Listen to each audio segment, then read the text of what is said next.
तो दोस्तों कैसे हैं आप सब। आशा करता हूँ आप अच्छे होंगे। हमेशा की तरह कहूँगा आप तैयारी में अपने लगे होंगे। तो दोस्तों आइए मेरे साथ आप दिल्ली पुलिस कांस्टेबल जो भी प्रीवियस ईयर में एग्जाम हुए थे उनके मैथ्स का सोल्यूशन करते हैं। हम आए हैं अपने एक और नए क्लास के साथ। अपने पहले क्लास में भी हमने कुछ अच्छे मैथ्स के क्वेश्चन लाए थे प्रीवियस ईयर में जो भी हुए थे। अब दोस्तों नए हम प्रीवियस ईयर सेट के साथ आ गए हैं। तो आइए उन क्वेश्चन को 1 बाय 1 स्टार्ट करते हैं। स्टार्ट करने से पहले दोस्तों पहले वीडियो को पॉज कीजिएगा, पहले खुद सॉल्व कीजिएगा, फिर आंसर देखिएगा कि आपका आंसर मैच कर रहा है या नहीं कर रहा है। ठीक, मैच करे तो भी देखिएगा, ना मैच करे तो भी देखिएगा। ठीक दोस्तों, अगर वीडियो आपको अच्छी लगे, अगर आप और भी चाहते हैं किसी तरह हम मैथ्स की प्रैक्टिस सेट लेते हैं दिल्ली पुलिस के लिए, पेट के लिए, तो दोस्तों आप लाइक कीजिएगा और कमेंट सेक्शन में हमें जरूर बताइएगा। तो चलिए स्टार्ट करते हैं अपने पहले क्वेश्चन के साथ।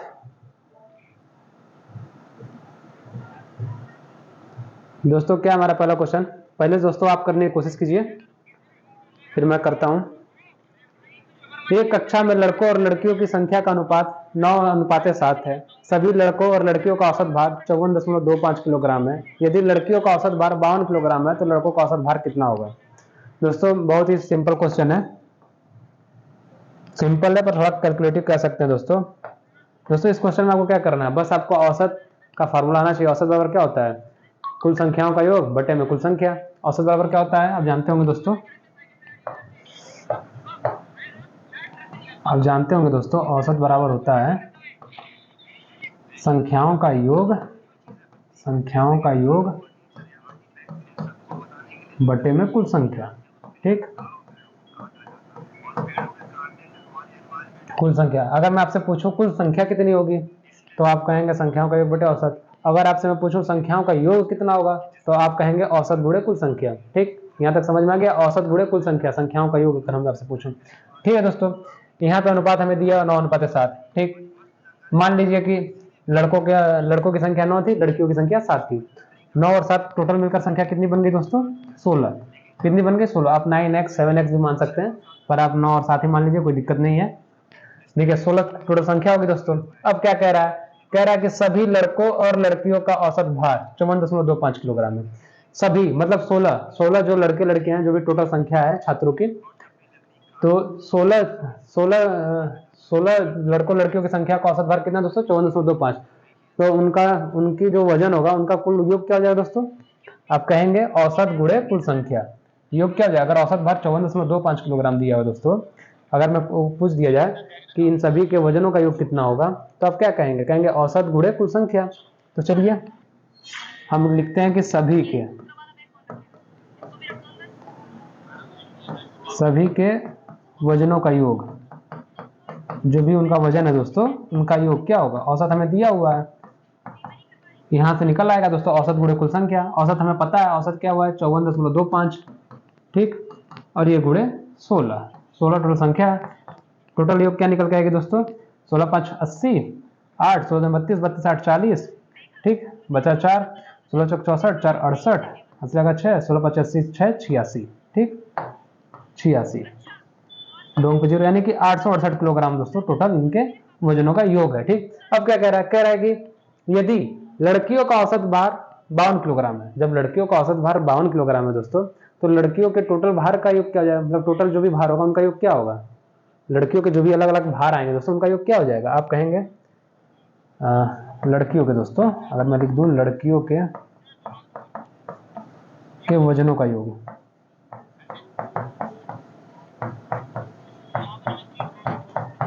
इनका औसत क्या है दोस्तों, 52 किलोग्राम। ठीक, संख्या कितनी है दोस्तों, आप कहेंगे संख्या इनकी 9 है। ठीक, 9 नहीं 7। ठीक, 7 है संख्या। तो 52 और गुणे 7 दोस्तों कितना हो गया, आप कहेंगे 7 दूना 14, 7 5 35 1 36, 364 किलोग्राम। ठीक, अब दोस्तों ये हमारा जो है ये टोटल भार है सभी लड़के लड़कियों का, ये केवल लड़कियों के भार का योग है। ठीक, ये केवल लड़कियों का भार है। अगर सभी के भार में से लड़कियों का भार घटा दे दोस्तों तो क्या आ जाएगा, लड़कों का भार आ जाएगा। ठीक, अब लड़कों का भार जितना आएगा दोस्तों, जितनी संख्या उससे डिवाइड कर देंगे तो लड़कों के भार का एवरेज आ जाएगा ना। हाँ बिल्कुल। तो चलिए 868 में से 364 घटा दीजिए दोस्तों, कितना आएगा, अगर हम घटाते हैं दोस्तों 4, और इधर 6 में से 6 गया दोस्तों 0, और इधर 8 से 3 गया दोस्तों 5, 504। कितना दोस्तों, 504। ये लड़कों का, अब हम लड़कों का औसत भार निकालें। ठीक, ये 504 बटे हम करते हैं, संख्या कितनी थी लड़कों की, 9 थी, 9 देखिए दोस्तों 9, ठीक 9। अब दोस्तों इसको औसत निकाल रहे हैं दोस्तों लड़कों के लिए हम, ठीक, औसत बराबर लड़कों के लिए 504 बटे 9 कितना निकल के आएगा दोस्तों, 9 पचे 45 और 9 छके 54 यानी कि 56 किलोग्राम। ठीक, 56 किलोग्राम हमारा कहीं है इसमें, देखिए दोस्तों ये हमारा फर्स्ट ऑप्शन 56 किलोग्राम हमारा बिल्कुल सही हो जाएगा। ठीक, चलिए दोस्तों इसी पर बढ़ते हैं अपने अगले क्वेश्चन पे। क्या है हमारा क्वेश्चन, देखिए रेशियो प्रोपोर्शन से क्वेश्चन है दोस्तों, पहले खुद सॉल्व कीजिए दोस्तों। यहां से क्वेश्चन है दोस्तों, जो भी दोस्तों क्वेश्चन 2 लिखा रहेगा 3 लिखा है ऐसा समझिएगा ना, ये कोई अंक नहीं है, 2 को कोई अंक ना समझ लीजिएगा। ठीक, 7560 रुपए की एक धनराशि को ए, बी और सी के बीच इस प्रकार बांटा जाता है कि यदि उनके हिस्सों में केवल क्रमशः 400, 300 और 260 कम कर दिए जाएं तो उनके हिस्सों का अनुपात 4-2-5 हो जाता है। ठीक, बी की मूल धनराशि कितनी थी। उम्मीद करता हूं दोस्तों आपने कर लिया होगा। ठीक, आपका आंसर आ गया होगा, ना आंसर आया तो फिर देखिएगा। देखिए दोस्तों उनको जो भी राशि बांटी गई उसमें से कम करने के बाद ये अनुपात है। ठीक, कितने का अनुपात है दोस्तों, 4, 2 और 5। तो मैं मान लूं कि उनके पास रुपए जो थे 4x थे, ए के पास, बी के पास 2x थे और सी के पास 5x थे। मान लीजिए आप ऐसे ए, बी और ये सी। ठीक, ए बी सी, कलर थोड़ा चेंज करते हैं। ठीक, अब दोस्तों अगर जितने रुपए हमने कम किए हैं सब में से, ये रुपए कम करने के बाद इनके पास इतने रुपए बचे दोस्तों, ये अनुपात है 4:2:5 और ये हमारा 4x 2x 5x ये रुपए हैं। ठीक, रुपए कम करने के बाद ए के पास 4x रुपए बचे, इसमें से कुछ रुपए कम करने के बाद बी के पास 2x रुपए बचे, सी में से कुछ रुपए कम करने के बाद 5x बचे। जितने हमने कम किया अगर उतने दोस्तों हम जोड़ दें तो क्या आ जाएगा, हमारा टोटल धनराशि आ जाएगी जो हमारी शुरुआत में कितनी थी। ठीक, ये हमारी 7560 निकल के आ जाएगी, ये टोटल धनराशि आ जाएगी दोस्तों। ठीक, तो दोस्तों ये हम जोड़ देते हैं। ठीक, आप क्या कीजिए, चलिए 4x में हमने इसमें से कितना कम किया था, ए से हमने 400 कम किया था, इसमें 400 जोड़ देते हैं। ठीक, फिर प्लस करते हैं। ठीक, अब b के पास 200x बचा था, 2x बचा था, 2x में हम 300 जोड़ देते हैं तो इसके पास इसकी मूल धनराशि निकल आ जाएगी। ठीक, अब दोस्तों c के पास क्या था, 5x था। ठीक, धन निकालने के बाद धन हमने उसमें ऐड कर दिया, कितना ऐड किया दोस्तों, 260 हमने कम किया था तो 260 हमने ऐड कर दिया। ठीक, अब ये टोटल धनराशि आ गई, ये टोटल धनराशि किसके बराबर दोस्तों, 7560 के बराबर। ठीक, किसके बराबर, 7560 के। ठीक, अब दोस्तों इनको जोड़ दीजिए, 4 2 5 4 2 6 6 5 11 11x हो गया दोस्तों हमारा इधर, और प्लस 400 300 700 और वो 960। ठीक, 960 बराबर 7560 आ गया। ठीक, अब देखिए दोस्तों इस 11x बराबर 960 को हम 75 करके उधर ले जाते हैं, 7560 के साइड ले जाते हैं तो घट जाएगा। तो 7560 में से अगर 960 घटा देंगे दोस्तों तो कितना आ जाएगा, 0 में से 0 गया 0, 6 में से 6 गया 0, 15 में से 9 गया दोस्तों 6 और हमारा पास ये 7 में से ये 7 हमारा 66। ठीक दोस्तों, ये 66, ये 6 बचा हमारे पास। ठीक, अब देखिए दोस्तों x की वैल्यू क्या आ जाएगी, x की वैल्यू आप कहेंगे 600 आ जाएगी। कितनी आ जाएगी दोस्तों, 600 रुपए आ जाएगी। ठीक, x की वैल्यू 600 रुपए आ जाएगी। तो c के पास शुरुआत में कितना था, तो c के पास देखेंगे दोस्तों, c के पास ये राशि थी। ठीक, शुरुआत में 5x प्लस 260। तो ये ठीक है, ये 5 गुणे 600 प्लस 260 कर देते हैं, रख देते हैं 5 गुणे 600 प्लस 260 कितना निकल गया दोस्तों, 600 6 गुणे 5 कितना होता है, 26 3000 और ये 3000 प्लस 260 कितना आ गया दोस्तों, 3260। कितना आ गया दोस्तों, 3260। कहीं हमने गलती कर दी क्या दोस्तों, देखते हैं। सी बी के, सॉरी दोस्तों बी बोला है, बी के हिस्से की मूल राशि कितनी थी। ठीक, हमने सी निकाल दिया। ठीक, बी माफ कीजिए दोस्तों, बी के हिस्से की, तो देखिए बी के हिस्से कितने थे दोस्तों, 2 गुणे 600 प्लस 300। ठीक, यानी कि 1200 300 1500 आ गया, यानी कि दोस्तों ऑप्शन नंबर 4 हमारा बिल्कुल सही जाएगा, 1500 रुपए। ठीक, बी के हिस्से की मूल राशि कितनी थी दोस्तों, 1500 रुपए। ठीक, सी बोलेगा तो 3200 जो भी आया था हमारा वो था, ए का वो आ जाएगा। ठीक, जो भी हम निकालेंगे। आइए दोस्तों बढ़ते अपने अगले क्वेश्चन पे, सॉल्व कीजिएगा दोस्तों खुद। ठीक,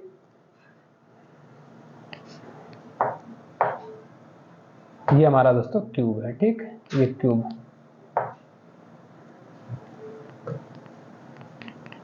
सेंटीमीटर और ये हो गया क्यूब। ठीक, एक ठोस लंबवृत्तीय शंकु के आधार का व्यास 66 सेंटीमीटर है और इसके वक्र पृष्ठ का क्षेत्रफल 2145 पाई सेंटीमीटर है। आयतन सेंटीमीटर, नहीं ये सेंटीमीटर स्क्वायर सही था दोस्तों।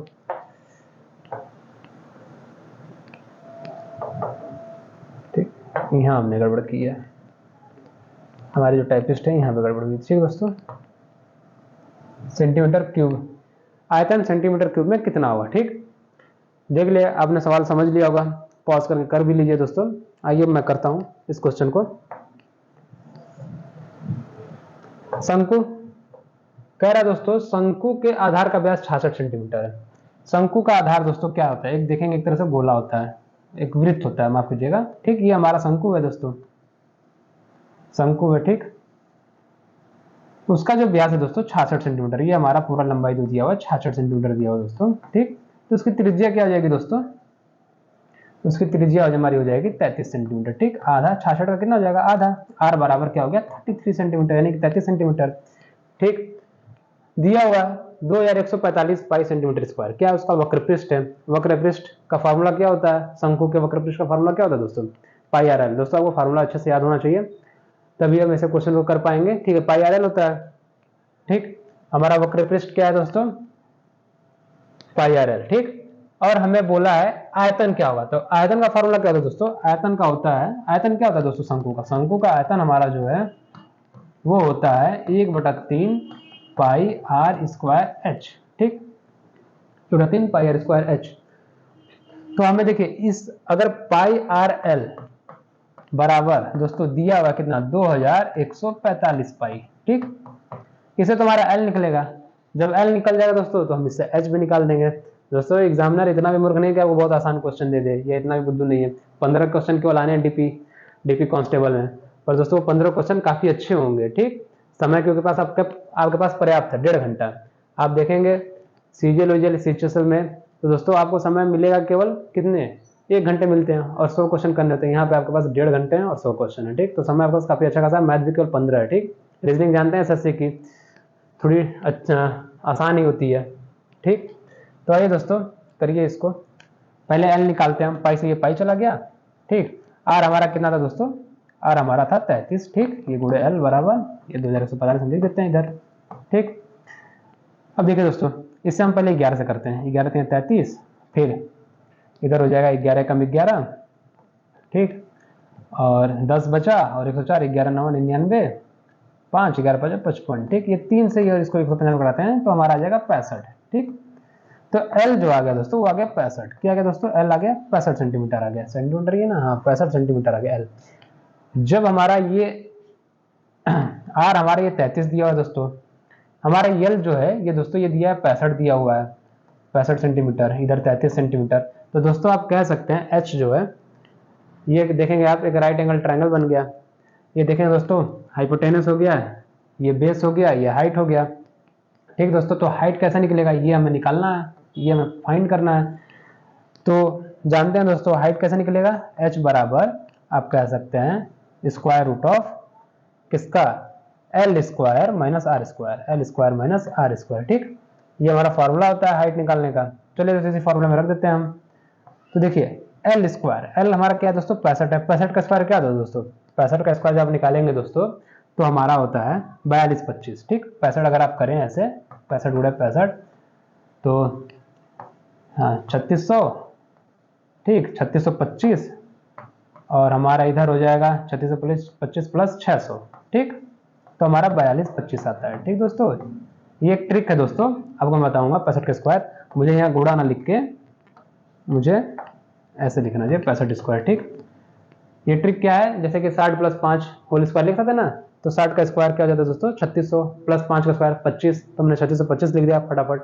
फिर उधर बच गया 2 गुणे 60 गुणे 5, तो कितना होगा दोस्तों 600 हो गया, हमने जोड़ दिया। तो ये थोड़ी सी तेजी से आप निकाल सकते हैं ऐसे यूज करके। ठीक, हमने वही किया है। तो देखिए ये 42 और 25 हमने लिखा, और 33 का उसी प्रकार आप जब निकालेंगे, ये आर स्क्वायर क्या है हमारा रेडियस का स्क्वायर है, यानी कि 33 का स्क्वायर कितना हो दोस्तों 1089 हो जाएगा। ठीक, 1089 हो गया। आपको फिर मैं निकाल के दिखाऊं 33 का स्क्वायर जल्दी से दोस्तों, जो भी ट्रिक होता है दोस्तों यहीं से आता है ट्रिक। ठीक, 33 का स्क्वायर हो जाएगा 30 प्लस 3 मान लीजिए, 30 प्लस 3 यानी कि 900 और 9 में 3 का स्क्वायर, तो यानी कि 909 हो गया। फिर बचा हमारा 2 गुणे 30 गुणे 3, क्या बना दोस्तों 2 गुणे 30 गुणे 3 यानी कि 180, ये जोड़ दीजिए 180, हमारा निकल के आ जाएगा 1089। ठीक, क्या जाएगा दोस्तों 1089 हमारा आ जाएगा। अब दोस्तों इसको हम घटाते हैं, इसको जब हम घटाते हैं दोस्तों 15 से 9 गया दोस्तों, क्या आएगा 6, और इधर 11 में से 8 गया दोस्तों 3। ठीक, और हमारे इधर 1 बचा, और 4 में से गया दोस्तों 3, 3136। 3136 दोस्तों किसका वर्ग होता है दोस्तों 3136? 3136 होता है दोस्तों 56 का, जब निकालेंगे दोस्तों 56 आएगा। ठीक, 56 का वर्ग। तो दोस्तों अब हमारे h भी पता चल गया, हमें l भी पता चल गया। l का तो कोई रोल नहीं है इधर निकालने में, तो 1/3 पाई r स्क्वायर h। ठीक दोस्तों, मैं इसको थोड़ा रब कर रहा हूँ। ठीक दोस्तों, आपको समझ आ गया होगा। ठीक, ये ठीक दोस्तों, अब हमें आयतन पता है 1/3 पाई r स्क्वायर h होता है। चलिए 1/3 गुणे पाई की पाई ही रहने दीजिए, क्योंकि पाई में हमारा आंसर दिया हुआ r स्क्वायर 33 गुणे 33 करिए। ठीक, और गुणे h हमारा कितना दोस्तों 56 है। ठीक, अब दोस्तों ये 3 से हो से चाहे तो आप 11 को कटा दें। ठीक, 33 से 33 को कटा दें 11 बार में। ठीक, तो हमारा दोस्तों क्या आ जाएगा 11 गुणे 33 गुणे 56। ठीक, तो दोस्तों आप देखेंगे जब 11 गुणे 33 जब आप करते हैं तो कितना आएगा दोस्तों 11 33, 11 33 3 36। ठीक, 363 गुणे 56। अब ये कर देंगे, हमारी आंसर आ जाएगा 356 पाई। ठीक, 363 गुणे 56 पाई। अब दोस्तों देखिए 6 त्रिक 18 गुणा करेंगे, हमारा यूनिट डिजिट क्या निकल के आएगा, जो भी वैल्यू है दोस्तों उसका यूनिट डिजिट हमेशा 8 ही रहेगा, क्योंकि देखिए 6 त्रिक 18 यानी कि 6 त्रिक 18। ठीक, अब देखिए यहाँ यूनिट डिजिट देखते हैं, यहाँ पे 2 है दोस्तों, ये तो बिल्कुल नहीं हो सकता आंसर, ये 6 यहाँ पे, ये भी नहीं हो सकता दोस्तों, यहाँ 7 ये नहीं हो सकता, ये 8 जो है यही हमारा हो सकता है दोस्तों। ठीक, तो हमारा आंसर अगर आप करेंगे दोस्तों तो 328 पाई। दोस्तों समय बचाने के लिए आप इसका यूज किया करिए, आप जरूर unit digit, single digit, double digit पर मैच क्या करिए क्वेश्चन से। ठीक, इससे क्या होगा कि आपको ये पूरा भाग देना नहीं पड़ेगा। ठीक, आइए बढ़ते अपने अगले क्वेश्चन पे। क्या हमारा अगला क्वेश्चन देखते हैं। टाइम एंड डिस्टेंस आ गया दोस्तों क्वेश्चन, देखिए करिएगा दोस्तों इस क्वेश्चन को आप भी। ठीक, उम्मीद करता हूं पॉज करके आपने कर लिया होगा ये क्वेश्चन। चलिए दोस्तों मैं करता हूं इस क्वेश्चन को। क्या करें दोस्तों, एक व्यक्ति ने 60 किलोमीटर की यात्रा की और पुनः आरंभिक बिंदु पर वापस आ गया। ठीक, उसके द्वारा वापस आने में लगा समय जाने में लगे समय से 1/2 घंटे अधिक था, यानी कि आधे घंटे अधिक था, और वापस आने के दौरान उसकी चाल से 10 किलोमीटर पर आवर कम थी। उसकी जो चाल थी उस पुरानी चाल से जो जाने में जो लगा दोस्तों उससे 10 किलोमीटर पर आवर कम थी। ठीक, तो जाने के दौरान उसकी चाल कितनी थी, जब वो जा रहा था दोस्तों, कोई आदमी इस पॉइंट है मान लीजिए ए से बी जा रहा था, फिर बी से ए आ रहा था। जब बी से ए आ रहा था दोस्तों, जब बी से ए आ रहा था,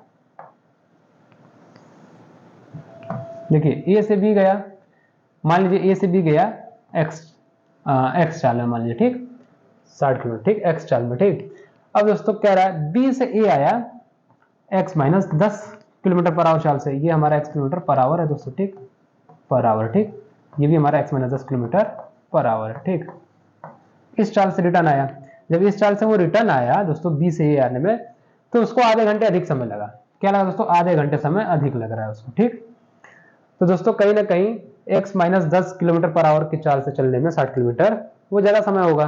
ठीक, तो देखिए 60 किलोमीटर हमारा टोटल डिस्टेंस था। ठीक, टोटल नहीं मतलब जाने का केवल या आने का 60 किलोमीटर। ठीक, अभी देखिए दोस्तों आने में दोस्तों 60/x माइनस 10 समय लगा। कितना लगा दोस्तों, कहीं ना कहीं ये ज्यादा होगा समय। ठीक, तभी तो आधा घंटा समय ज्यादा लग रहा है दोस्तों, 60/x माइनस 10। जाने में कितना समय लगा दोस्तों 60/x। आप जानते हैं ना तो समय का फॉर्मूला क्या होता है, दूरी बटे चाल। ठीक, बराबर आ जाएगा आधा घंटा। ठीक, इसी इक्वेशन को आपको सॉल्व कर देना दोस्तों, हमारा आंसर आ जाएगा निकल के, x की वैल्यू निकाल देंगे तो हमारी आंसर आ जाएगा। ठीक, तो चलिए करते हैं, 60 कॉमन लीजिए, थोड़ा सा काम झाम ना करने की दोस्तों, सिंपल करने के लिए। ठीक, ये x और x माइनस 10 का एलसीएम क्या होगा, x इंटू एक्स माइनस 10 होगा। ठीक, अब दोस्तों ऊपर 1/x minus 10 minus 1/x LCM ले लिए बचा ऊपर 1, तो हम इधर x और ये माइनस है तो ये माइनस एक्स प्लस 10 हो जाएगा। ठीक दोस्तों, यही आएगा अगर आप एलसीएम लेकर सॉल्व करते हैं। ठीक, इधर हमारा बराबर के दूसरे साइड 1/2 रहेगा। ठीक, ये एक्स एक्स से चला जाएगा, बचेगा ऊपर 10 बटा एक्स इंटू एक्स माइनस 10। ठीक, अब देखिए 60 गुणे 10 600 बचा। इधर दोस्तों इधर कितना है हमारा 2 है नीचे। ठीक, बराबर साइड ये 2 और 600 में गुणा हो जाएगा। तिर्यक गुणा हम कर देंगे, तिर्यक गुणा आप जानते होंगे, तो 2 का ऊपर गुणा होगा, 600 गुणे 2 हो जाएगा। क्या आएगा हमारा नया इक्वेशन, क्या बनेगा दोस्तों 1200 बराबर ये x इंटू एक्स माइनस 10 का x से गुणा होगा तो क्या होगा दोस्तों x इंटू एक्स माइनस 10। ठीक,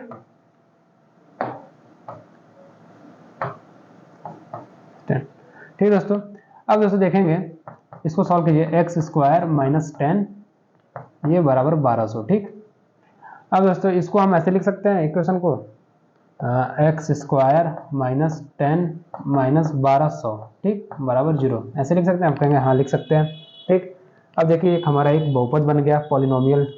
अब ठीक है, इस बहुपद का हम गुणनखंड निकालते हैं, इसको सॉल्व कर देते हैं, इसको हम तो हमारा आंसर आ जाएगा दोस्तों, एक्स की वैल्यू आ जाएगी। चलिए इसको मैं रब करता हूं दोस्तों।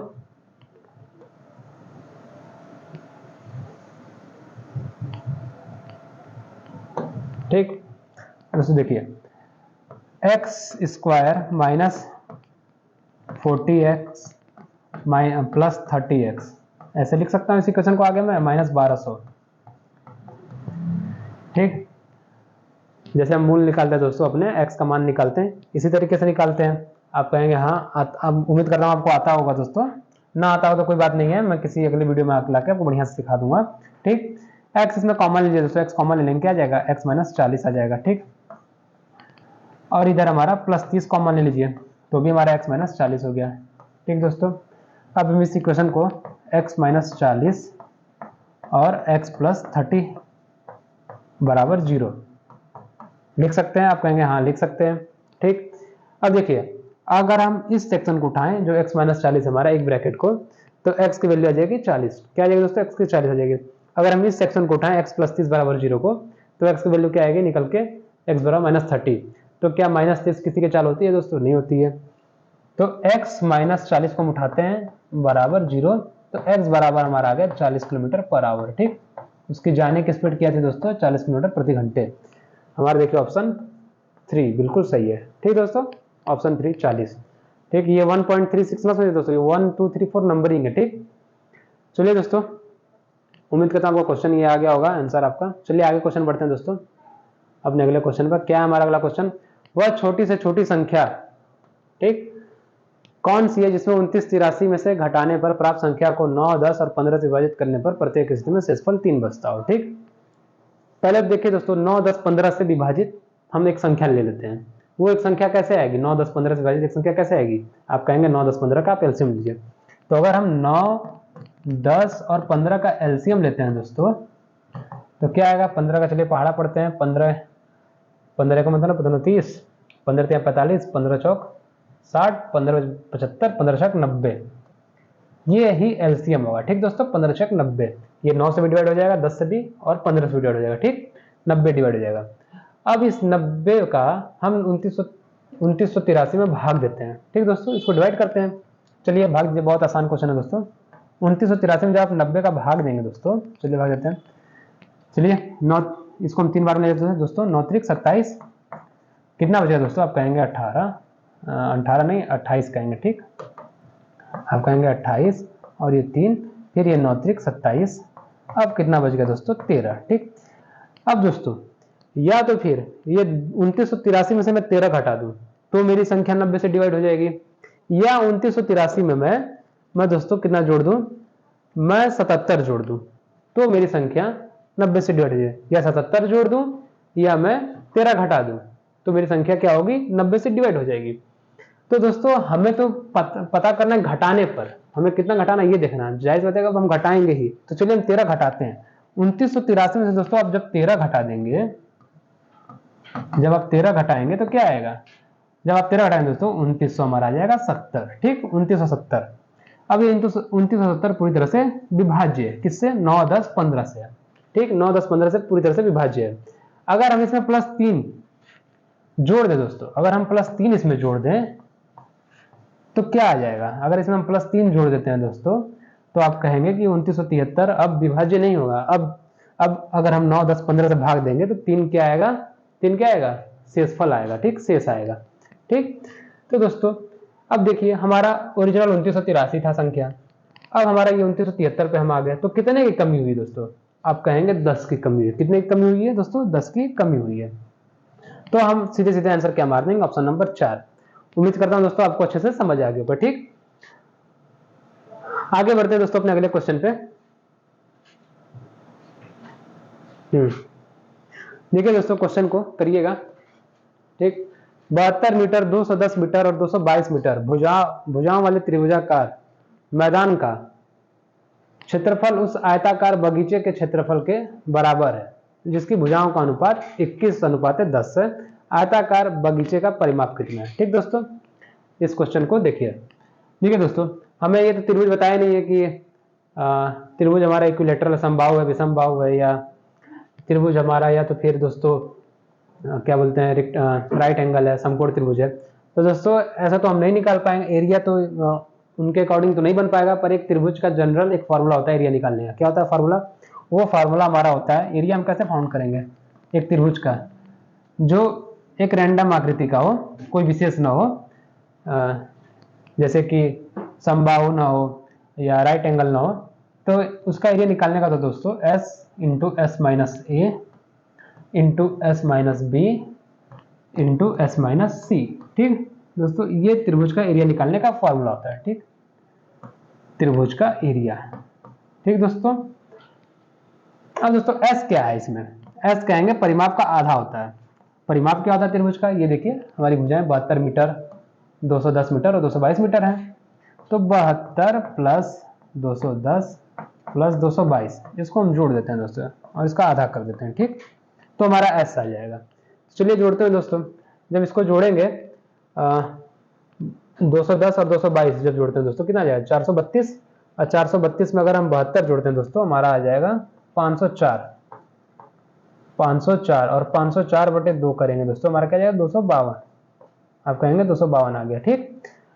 अब देखिए अब हमारा एरिया निकल सकता है ट्रायंगल का, कहेंगे हाँ बिल्कुल। तो चलिए निकालते हैं एरिया ट्रायंगल का, पहले एरिया ही निकालते हैं, क्योंकि हमें जब तक एरिया नहीं पता चलेगा दोस्तों हमें ये 21 और 10 की वैल्यू नहीं पता चलेगी, ठीक, जो 21/10 में है, क्योंकि जो ट्रायंगल का एरिया है वही हमारा जो रेक्टेंगल टाइप का जो हमारा क्या है दोस्तों बगीचा है उसका सेम एरिया है, ट्रायंगल का एरिया और रेक्टेंगल का एरिया। तो हम पहले एरिया निकालते हैं दोस्तों, ठीक। तो हम पहले ट्रायंगल का एरिया निकालते हैं, क्योंकि हम ट्रायंगल का एरिया निकाल सकते हैं क्योंकि हमारी ये दी हुई है वैल्यूज दी हुई है 22, 72, 210 और 222, क्योंकि उनकी भुजाएं दी हुई है। ये तो केवल अनुपात दिया हुआ है, रियल भुजा दी नहीं है हमें आयताकार के, हम उसका एरिया निकाल पाएंगे, इसलिए पहले हम त्रिभुज का एरिया निकालेंगे। चलिए निकालते हैं, 252 इंटू 252 माइनस ए क्या है दोस्तों, हमारी पहली भुजा 72, ठीक, इसको और बड़ा कर देते हैं, ये 72 ब्रैकेट, ठीक। अब देखिए दोस्तों ये फिर 252 में से बी घटा दें, 252 में से क्या घटा दीजिए आप, बी घटाएंगे कितना घटेगा दोस्तों 210 घटेगा, ठीक। फिर अब दोस्तों 252 में से घटाएंगे कितना 222, ठीक। इसी को सॉल्व करें दोस्तों तो हमारा एरिया निकल के आएगा, ये हमारा अलग है सेक्शन, ठीक। करते हैं दोस्तों 252 गुणे 252 गुणे में अगर 72 घटाते हैं दोस्तों, 2 में से 2 गया 0 और 25 में 7 गया दोस्तों क्या हो गया 18, ठीक, 180 गुणे 252 में से 210 घटाएंगे दोस्तों क्या जाएगा 42, ठीक। 252 में से 222 घटाएंगे दोस्तों कितना जाएगा 30 आ जाएगा ना 30, हाँ, ठीक। अब दोस्तों इसी का हम स्क्वायर रूट निकाल लेते हैं जो वैल्यू गुणा करके। तो चलिए निकालने की कोशिश करते हैं, इसको मैं रब कर रहा हूँ दोस्तों जगह न होने के कारण, उम्मीद करता हूँ आपको इतना आ गया होगा दोस्तों समझ में, ठीक। चलिए मैं ऊपर लिख रहा हूँ दोस्तों जगह न होने के कारण, चलिए ठीक। 252 को दोस्तों मैं 4 गुणे 63 और इधर 3 फिर गुणे 3 गुणे 7 ऐसे लिख सकता हूँ। 252 को मैं ऐसे लिख सकता हूँ दोस्तों 4 गुणे 3 गुणे 3 गुणे 7, ठीक। फिर मैं गुणे 180 को कैसे लिख सकता हूँ दोस्तों, 180 को मैं लिख सकता हूँ 4 से करते हैं 4, इनका हम गुणन बेसिकली क्या कर रहे हैं दोस्तों, गुणनखंड बना रहे हैं, ठीक, ताकि हम इजिली क्या निकाल सकें, वर्गमूल निकाल सकें, ठीक। 4 गुणे 45, 3 गुणे 3 गुणे 5, ठीक, 5 3 15, 15 से 45, 45 चौक 180, ठीक। अब ये गुणे हमारा दोस्तों 42 को हम कैसे लिख सकते हैं, 2 गुणे 3 गुणे 7, ठीक, ऐसे लिख सकते हैं 42 को। और एक हम इधर 30 को कैसे लिख सकते हैं दोस्तों, 30 को हम लिख सकते हैं 2 गुणे 3 गुणे 5, ठीक, 30 को कैसे लिख सकते हैं। अब चलिए जोड़ा बनाना चालू कर देते हैं। देखिए 1 4 का जोड़ा इधर बना, 1 4 का जोड़ा इधर बना, ठीक, 4 का जोड़ा एक बना, तो हम पहले 4 का जोड़ा एक बना तो इस पर एक बार 4 लिख देते हैं, ठीक। 3 का जोड़ा बनाना चालू करते हैं। 3 का जोड़ा देखिए दोस्तों, एक इधर बन रहा है, एक इधर बन रहा है और एक इधर इधर, ठीक। 3 का जोड़ा कितना बना, 3 बना, इसलिए हम 3 बार 3 लिख देते हैं दोस्तों, ठीक, गुणे। चलिए दोस्तों 7 का जोड़ा देखते हैं। 7 एक इधर हमारा है 7 और एक 7 हमारा इधर है, ठीक। 7 का जोड़ा एक 7 हो गया, मतलब 7 का जोड़ा क्यों लिखा है तो हम एक बार 7 लिखेंगे, ठीक, गुणे। 5 का जोड़ा देखते हैं दोस्तों। 5 का देखिए, एक जोड़ा इधर, एक हमारा 5 इधर, एक 5 इधर है, तो ये 5 का भी एक ही उपयोग हो जाएगा, ठीक। 5 का केवल एक जोड़ा है तो 1 पर 5, ठीक। देखते हैं 2 हमारे एक इधर है, 2 एक हमारे इधर, यानी कि 2 का केवल एक जोड़ा है, तो यानी कि 1 बार 2, ठीक। यही दोस्तों हमारा क्या है, वर्गमूल है। अब दोस्तों घबराए ना, आपने निकाला होगा, ऐसे कई बार आपने निकाला होगा, आपको शायद ये अटपटा लगे पर आपने किया होगा। जैसे कि अगर मैं आपसे बोलूँ 36 का एलसीएम कैसे निकालेंगे, मान लीजिए अगर आपको ना पता हो कि 6 है तो कैसे निकालते हैं, 2 गुणे 2 गुणे 3 गुणे 3, पहले गुणन बना लेते हैं आप, ठीक। फिर देखेंगे 2 बार है तो एक बार 2 लिख देंगे, 3 जो है 2 बार है तो एक बार 3 लिख देंगे, तो 2 गुणे 3 कर देते हैं 6 जाता है, ठीक। इसी प्रकार ये भी हुआ है, ठीक। चलिए दोस्तों अब इसका हम गुणा कर देते हैं। 5 दूना 10, 10 7 70, 70 3, 70 गुणे 3 कितना जाएगा दोस्तों, 210, ये हमारा 210 और ये गुणे हमारा हो गया 4 3 12, 12 3 36, ठीक। अब चलिए आगे और गुणा करते हैं। 21 छक कितना होगा दोस्तों हमारा, 126 हो गया, ठीक। 12 21 3 63, 63 12 75, 75 से 60, ये जो 75 से 60 वर्ग मीटर है दोस्तों, मीटर ही है, हाँ वर्ग मीटर है दोस्तों। ये हमारा त्रिभुज का एरिया है। जो त्रिभुज का एरिया आया है दोस्तों 75 से 60, वही हमारे जो आयताकार मैदान होगा, जो भी बगीचा होगा दोस्तों, उसका भी वही एरिया होगा, पर उनकी भुजाओं का अनुपात 21:10 दिया हुआ है, ठीक। तो मान लेते हैं ये इन दोनों की भुजाएं जो है दोस्तों, इन दोनों की जो भुजाएं हैं 21x है और 10x है, ठीक। मान लिया हमने 21x और 10x है, ठीक।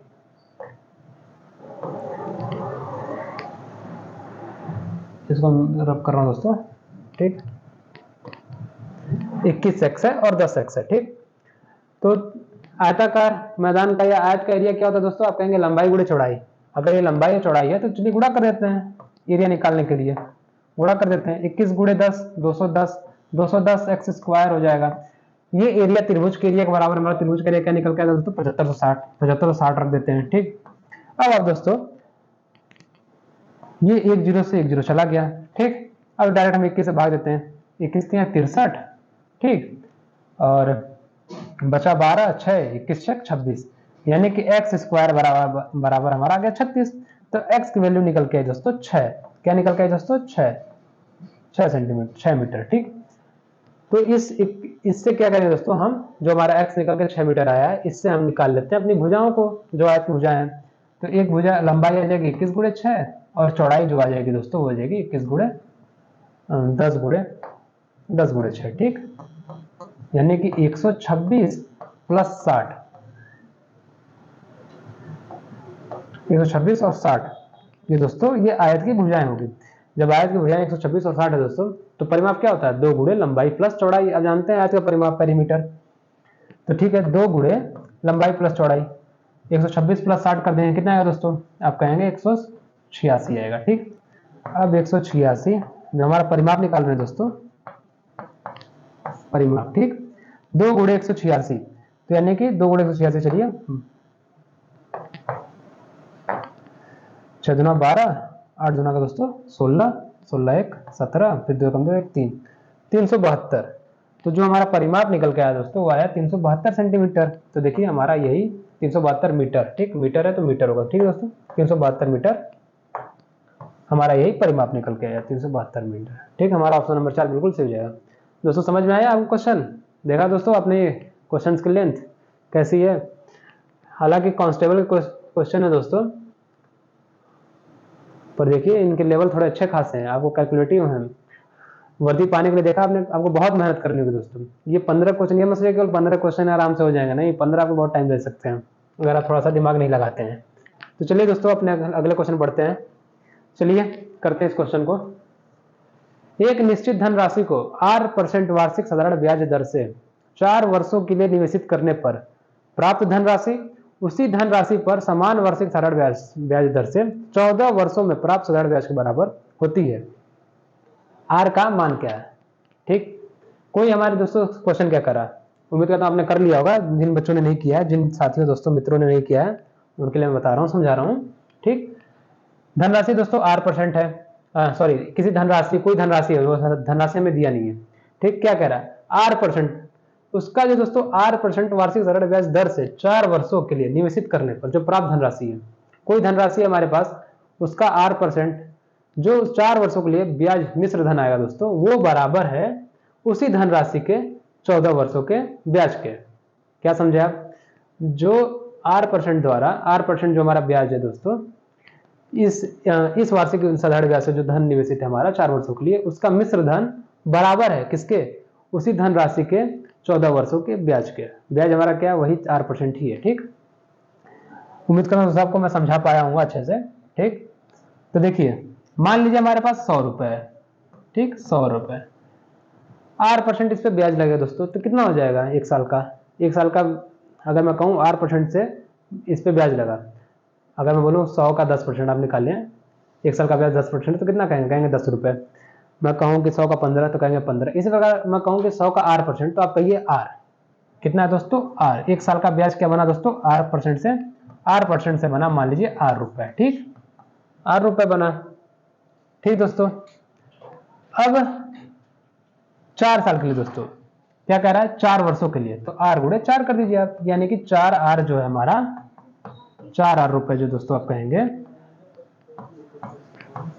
4R रुपए, ये हमारा क्या हो गया? टोटल ब्याज हो गया। तो हमारा जो है मिश्र धन कितना हो गया? 100 प्लस 4R। ठीक, 100 प्लस 4R, ये बराबर है किसके बराबर है? उसी धनराशि पर समान वार्षिक साधारण ब्याज है, समान ब्याज दर हमारा समान ही है, 14 वर्षों में प्राप्त साधारण ब्याज, उस साधारण ब्याज के ही केवल बराबर है। ठीक, ये मुझे 100 रुपए था, 8%। ठीक, हमारे क्या दोस्तों ब्याज था 8%। ठीक, एक साल के लिए, तो 14 साल के लिए कितना हो जाएगा? R गुणे 14, यानी कि 14R। 14R क्या हो जाएगा हमारा दोस्तों? ब्याज हो जाएगा। ठीक, 14 वर्ष के लिए, तो ये 14R रुपए जो है दोस्तों, ये बन गया हमारा साधारण ब्याज। ये मिश्र धन और इसका ब्याज दोनों बराबर है, क्वेश्चन के अकॉर्डिंग। क्वेश्चन हमारा यही कह रहा है। ठीक, तो दोस्तों हम इस यहां से R की वैल्यू निकाल सकते हैं। ठीक, ये 14R में से हम 4R घटा दें दोस्तों, तो क्या आ जाएगा? आप कहेंगे 10R आ जाएगा, बराबर हो जाएगा 100। ठीक, R की वैल्यू क्या आ जाएगी? 10%। देखिए R की वैल्यू हमारी चाहे 10 रुपए कीजिए चाहे 10% कीजिए, हमारी R की वैल्यू आ गई 10%। R की वैल्यू मान लीजिए रुपए ही आई, मान लीजिए 10 रुपए, क्योंकि हमने यहाँ रुपए बना दिया, R को प्रतिशत हमने रुपए बना दिया, तो मान लीजिए 10 रुपए आई, तो 100 का 10 रुपए कितना होता है? कितना परसेंट होगा? 10% ही होगा। ठीक, तो हमारा आंसर 10% बिल्कुल सही हो जाएगा। ठीक दोस्तों, उम्मीद करता हूँ ये क्वेश्चन मैं समझा पाने में काबिल हुआ हूँगा। ठीक, आगे देखते हैं दोस्तों अपने अगले क्वेश्चन पे। हमारा अगला क्वेश्चन क्या है? ठीक, देखिए, अरुण अपनी मासिक आय का 30% राशन पर, शेष धनराशि का 20% किराए के रूप में और शेष धनराशि का 45% बच्चों की शिक्षा और अन्य मदों पे खर्च करता है। ठीक, अन्य मदों मतलब कोई भी अलग हो सकता है, कोई भी खर्च उसका इन खर्चों को छोड़कर। ठीक, यदि वह एक माह में 5544 की बचत करता है, तो वह किराए पर कितनी धनराशि खर्च करता है? ठीक, आपने दोस्तों क्वेश्चन कर लिया। ठीक है, अब देखिए मैं करता हूं, समझिए। देखिए मान लीजिए 100 रुपए, 100 रुपया मान लीजिए दोस्तों कोई राशि है। ठीक, वो उसकी इनकम मान लीजिए 100 रुपए ही धनराशि वो कमाता है। ठीक, 100 का 30% वो राशन पर खर्च करता है। जब 100 का 30% राशन पर खर्च करता है दोस्तों, उसके पास बचा कितना है? 100 का 70%। ठीक, 100 का 30% उसने राशन पर खर्च कर दिया, तो बचा कितना? 70%। ठीक, तो हम 70%, क्योंकि हमें बचत राशि को लेकर चलना, क्योंकि यहाँ बचत दिया हुआ दोस्तों 5544 की बचत करता है, तो हम बचत हमें बचत को लेकर चलना है। ठीक, जब 100 में से 30 खर्च कर दिया दोस्तों, तो बचा 70 बटा 100। ठीक, 70% बचा। अब क्या कह रहा है दोस्तों? ये जो राशि बची है, ये जो राशि हमारी बची है, उसका 20% किराए के रूप में, उसका 20% किराए के रूप में, जब 20 इस राशि का 20% किराए पे खर्च करिए तो इस राशि में से कितने रुपए बचे? कितने रुपए बचे दोस्तों? आप कहेंगे 80% बचे। ठीक, ये जो हमारी राशि दी हुई है दोस्तों, इसमें से अगर उसने 20% शिक्षा पे खर्च कर दिया, क्योंकि बची हुई राशि है, इसमें से 20% अगर उसने शिक्षा पे खर्चा कर दिया तो जाहिर बात है 80% बचेगा।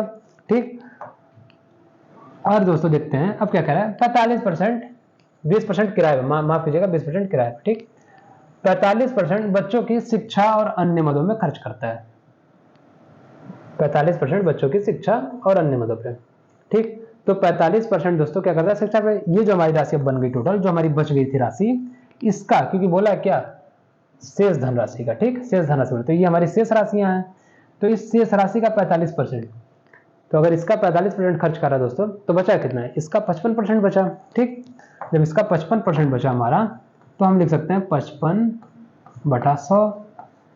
अब हमारी ये टोटल बचत राशि, क्योंकि अब वो कहीं नहीं खर्च कर रहा है, ये किसके बराबर हो जाएगा दोस्तों? आप कहेंगे 5544 के बराबर हो जाएगा। ये क्वेश्चन में दिया हुआ है 5544 के बराबर हो जाएगा। ठीक, अब दोस्तों इसको सॉल्व कर लेते हैं। चलिए, 100 से 100 गया और 10 से ये चला गया। ठीक, सॉल्व थोड़ा सा दूसरे कलर से करते हैं। ठीक, और इसे हम 5 से डिवाइड करते हैं 11 बार में, और इसे 20 बार में। ठीक, 20 बार में। ठीक, और इसे हम 11 से डिवाइड करते हैं 55 से 44 से दोस्तों। 11 5 55 और ये 0, 11 चौक 44, 504 और 8 7 56, 56 में गुणे 9 कर देंगे दोस्तों तो 504 हो जाता है। ठीक, तो ये 8 7 56 और ये 504 चला गया 9 बार में। 56 से 504 9 बार में चला गया। ठीक, अब दोस्तों ये बचा हमारा नीचे 20 और ये गुणे 9, तो 1 यूनिट की जो वैल्यू आई दोस्तों, हमने 100 यूनिट माना था या 100 रुपए माना था। ठीक, तो 1 रुपए की जो वैल्यू आ गई दोस्तों, वो आ गई हमारी 20 गुणे 9 यानी कि 180 रुपए। ठीक, मान लीजिए जो हमारा 100 था, ये 100 यूनिट उसकी टोटल क्या थी? इनकम थी दोस्तों। 100 यूनिट टोटल इनकम थी। 1 यूनिट की वैल्यू आ गई 180 रुपए, तो 100 यूनिट की वैल्यू क्या आ जाएगी दोस्तों? आप कहेंगे 180 गुणे 100, 100 रुपए, यानी कि 18,000 रुपए उसकी मासिक कमाई थी। ठीक, उसका मासिक इनकम जो है, मंथली इनकम 18,000 रुपए थी। ठीक दोस्तों, अब कह रहा है कि वह किराए की धनराशि पर, वह किराए पर कितनी धनराशि खर्च करता है। ठीक, अब देखिए, अब इधर हम देखते हैं दोस्तों, इधर आप ध्यान से देखिएगा। 18,000, ठीक, 30% राशन पे खर्च करता है। कितना करता है दोस्तों? 30% राशन पे। बचा कितना उसके पास दोस्तों? 70%, 70/100। ठीक, अब देखिए दोस्तों, अब कह रहा है शेष धनराशि का 20% किराए पर, 20% किराए पर। अब देखिए, हम यहाँ पे हमने 80 कर दिया था, पर अब हम, क्योंकि हम बचत हमें दिखाना था, अब हमें यहाँ पे खर्च दिखाना है, तो हम यहाँ पे 20/100 कर देते हैं। ठीक, 20/100। देखिए हमारी जो बचत हुई ना, ये हमारी बचत हुई, तो बचत का ही 20% वो किराए पर खर्च कर रहा है, तो हम क्या करेंगे? 20/100 कर देंगे। ठीक, तो ये इसको अगर हम सॉल्व करें दोस्तों, तो उसके द्वारा किराए पर जो खर्च की गई धनराशि निकल कर आ जाएगी। ठीक है, करते हैं। तो जैसे 2 0 से चला गया, इधर 2 0 से ये दोनों 0 चला गया, बचे कितने? 7 दूना 14, 14 गुणे 180। ठीक, इसको आप गुणा कर दीजिए, हमारा किराए पर खर्च किया हुआ रुपया आ जाएगा। तो चलिए, 18 चौक क्या कहेंगे? 18 चौक कितना था दोस्तों? 72, 7 18 कम 18, 18 7 25। ठीक, 2520 रुपये किराए पर खर्च की गई धनराशि कितनी थी दोस्तों? 2520 रुपये। ठीक, ये हमारा आंसर आ गया। ठीक दोस्तों, आगे बढ़ते हैं दोस्तों अपने अगले क्वेश्चन पे। हमारा अगला क्वेश्चन क्या है दोस्तों? एक वस्तु का अंकित मूल्य 2400 रुपए है, इस पर 15%, 10% और x% की 3 क्रमिक छूट देने के बाद इसे 1542.24 में बेचा जाता है। x का मान क्या है? उम्मीद करता हूं दोस्तों आपने ये क्वेश्चन कर लिया होगा। तो आइए मैं अब करता हूं, देखिएगा ध्यान से दोस्तों इसे।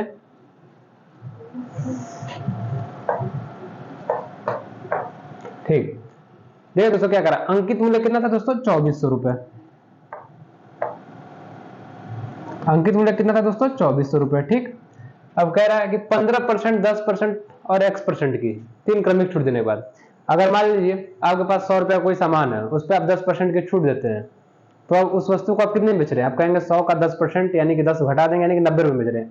90 क्या है? 100 का 90% है ना।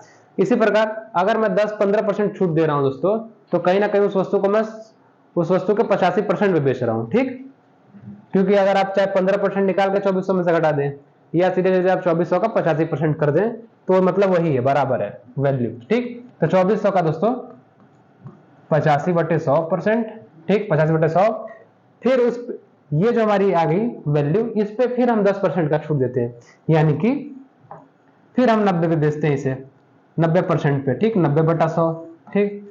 और हम x% की छूट देते हैं दोस्तों। तो अगर x% की छूट देते हैं तो कहीं ना कहीं हम उसे 100 - x% पे बेचते हैं। इस पूरी वैल्यू को अगर x% छूट दे दोस्तों तो कहीं ना कहीं उसे हम 100 - x% पे बेचते हैं, ठीक। तो ये हो गया हमारा 100 - x/100, ठीक। ये सारी छूट देने के बाद हमारी जो वैल्यू निकल के आती है दोस्तों वो आ जाती है 1542.24, यानी कि 1542.24, ठीक। इसी इक्वेशन को हम दोस्तों सॉल्व कर देंगे तो हमारा x की वैल्यू आ जाएगी, ठीक। आइए सॉल्व करते हैं। देखिए ये 100 से ये दशमलव हट जाएगा, ठीक, गुणा हो जाएगा दोस्तों, दशमलव हट ही जाएगा। और देखिए ये 100 2 जीरो से ये 2 जीरो चला गया, 1 जीरो से ये चला गया दोस्तों। थोड़ा पेन चेंज कर लो आपको थोड़ा सा स्पष्ट दिखे। अब देखिए दोस्तों, अब इस 9 से हम दोस्तों इस जो हमारा दोस्तों 1542.24 है इसको हम दोस्तों शॉर्ट करते हैं, ठीक, कटाते हैं, ठीक। 9 एकम 9 बचा 6 और 4, 9 7 63, ठीक, बचा 1 बचा 2, ठीक, यानी कि 9 एकम 9, फिर 3, फिर 9 3 27, फिर 5, ठीक, तो 9 6 54, ठीक, यानी 17,136 बार में ये हमारा 1,54,224 चला जाएगा, ठीक, 9 से। अब देखिए दोस्तों इसे हम 17 से करते हैं दोस्तों, 17 पचे 85, ठीक, और इधर हम 17 एकम 17 हमारा हो गया, और एक जीरो लिया, फिर एक जीरो लिया, फिर हमने उतार दिया दोस्तों 1 3 6, तो हमारा हो गया दोस्तों क्या 17 8 136, ठीक, यानी कि 1008 बार में ये 17 से चला गया। फिर देखिए दोस्तों इस 5 से इस 10 को हम 2 बार में काट देते हैं, ठीक है, और इस 2 से हम इस 24 को 2 बार में 12 बार में काट देते हैं, ठीक। अब ये जो 12 है दोस्तों ये 1008 को कितनी बार में काटेगा, आप कहेंगे 1008 को ये काटेगा 12 8 96 और ये 12 चौक 48, 84 बार में, ठीक। तो आप देखेंगे 100 - x और उधर हमारा होगा 84, तो दोस्तों हमारी वैल्यू आई है 100 - x बराबर 84, ठीक। तो दोस्तों हमारी x बराबर वैल्यू क्या आ जाएगी 100 - 84 यानी 16%, ठीक, x बराबर 16%, यही हमारा दोस्तों आंसर है। देखिए हमारा ऑप्शन नंबर 2 बिल्कुल मैच हो रहा है, तो हमारा आंसर यही हो गया, ठीक दोस्तों। अब बढ़ते हैं अपने अगले क्वेश्चन पे हम। पहले दोस्तों आप खुद सॉल्व कीजिएगा इसे, फिर मैं करता हूं इसे, ठीक। करिए क्वेश्चन को। यदि 240 का x% x प्लस 450 के 60% के बराबर है तो x प्लस 50 का 20% x के 40% से कितना प्रतिशत कम होगा, ठीक। उम्मीद करता हूं दोस्तों आपका आंसर आ गया होगा, आपने कर लिया होगा। आइए मैं देखता हूं, ठीक, इस क्वेश्चन को। जिन साथियों ने नहीं कर पाया है वो मेरा प्रोसेस देखे एक बार। देखिए 240 का x%, तो कलर चेंज करते हैं, 240 का दोस्तों x%, x/100 हमने लिख दिया x% को, ठीक, x/100, ठीक, बराबर x प्लस 450 का 60% के बराबर है, x प्लस 450 के 60% के बराबर यानी कि 60/100, ठीक, ये वैल्यू हमारी बराबर है, ठीक। अब दोस्तों देखिए ये 100 से ये 100 हमारा चला जाएगा, ठीक, ये 60 से ये 240 हमारा 4 बार में चला जाएगा, बचेगा क्या दोस्तों 4x बराबर x प्लस 450, ठीक, यही आया। तो देखिए दोस्तों इधर हो गया हमारा x, इधर आया पक्षांतर होके तो 4x में से कम हो गया, तो हो गया 3x बराबर हमारा 450, यानी कि x की वैल्यू क्या आ जाएगी दोस्तों, आप कहेंगे x की वैल्यू आ गई हमारी 150, कितना 150, ठीक।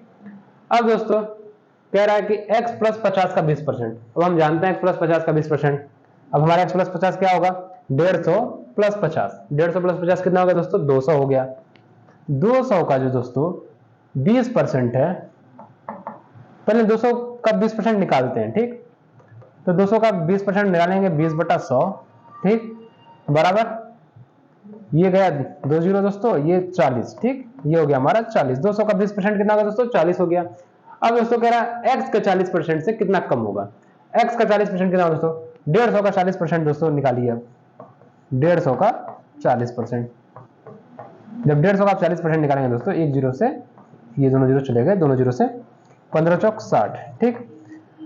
अब देखिए दोस्तों, एक की वैल्यू आ रही है 40 और एक की वैल्यू आ रही है 60, तो ये पूछ रहा है कि x + 50 का 20%, यानी कि जो 40 है वो 60 से कितने प्रतिशत कम है, 60 से कितने प्रतिशत कम है, ठीक। तुलना हम 60 से कर रहे हैं तो 60 हमारा नीचे हो जाएगा, 40 20 कम है दोस्तों, और इधर इंटू 100 कर देते हैं तो हमारा प्रतिशत आ जाता है, ठीक।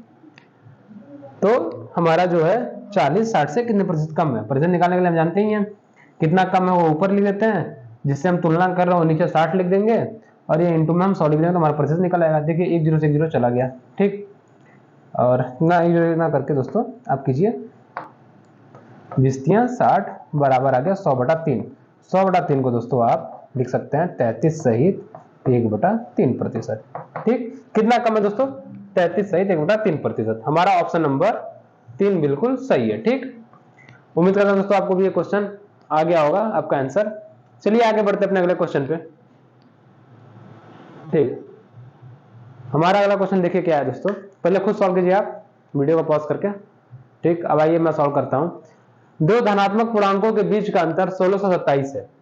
जब बड़ी संख्या को छोटी संख्या से विभाजित किया जाता है तो भागफल 7 और शेषफल 157 प्राप्त होता है। छोटी धन पूर्णांक संख्या के अंकों का योगफल क्या होगा?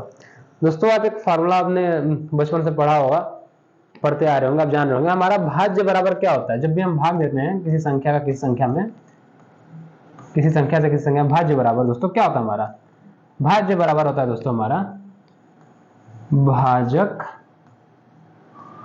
गुणे भागफल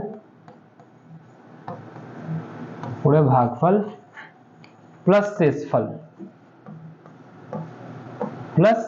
ठीक, प्लस शेष। अब देखिए दोस्तों इसी का मैं यूज करना, पहले मान लीजिए कि हमारी संख्या एक x है और एक y है, ठीक है। इनके बीच का अंतर, मान लीजिए हमारी x सबसे बड़ी संख्या और y छोटी है इन दोनों में, ठीक। तो हमारा अंतर है 1627, ठीक। अब देखिए दोस्तों क्या करा, जब बड़ी संख्या को छोटी संख्या से विभाजित किया जाए, जब बड़ी संख्या हमारी x है, छोटी संख्या से विभाजित किया जाए तो भागफल 7, ठीक। तो भागफल 7 आता है, यानी कि छोटी संख्या से डिवाइड किया जाए तो छोटी संख्या हमारी y है, ठीक। भागफल हमारा कितना आ रहा है दोस्तों? भागफल आ रहा है 7 और शेषफल कितना आ रहा है दोस्तों? 157। तो दोस्तों अगर हम इसे सॉल्व करें तो हमारा x बराबर आ जाएगा, x माइनस वाई बराबर आ जाएगा x माइनस 7y बराबर आ जाएगा दोस्तों, हमारा क्या आ जाएगा? 157, ठीक। एक इक्वेशन हमारे पास x माइनस वाई बराबर 1627 है, एक इक्वेशन हमारे पास दोस्तों x माइनस 7y बराबर 157 है। अगर इन दोनों इक्वेशन को दोस्तों, इक्वेशन 1 मान लीजिए इसको और इक्वेशन 2 मान लीजिए इसे, ठीक।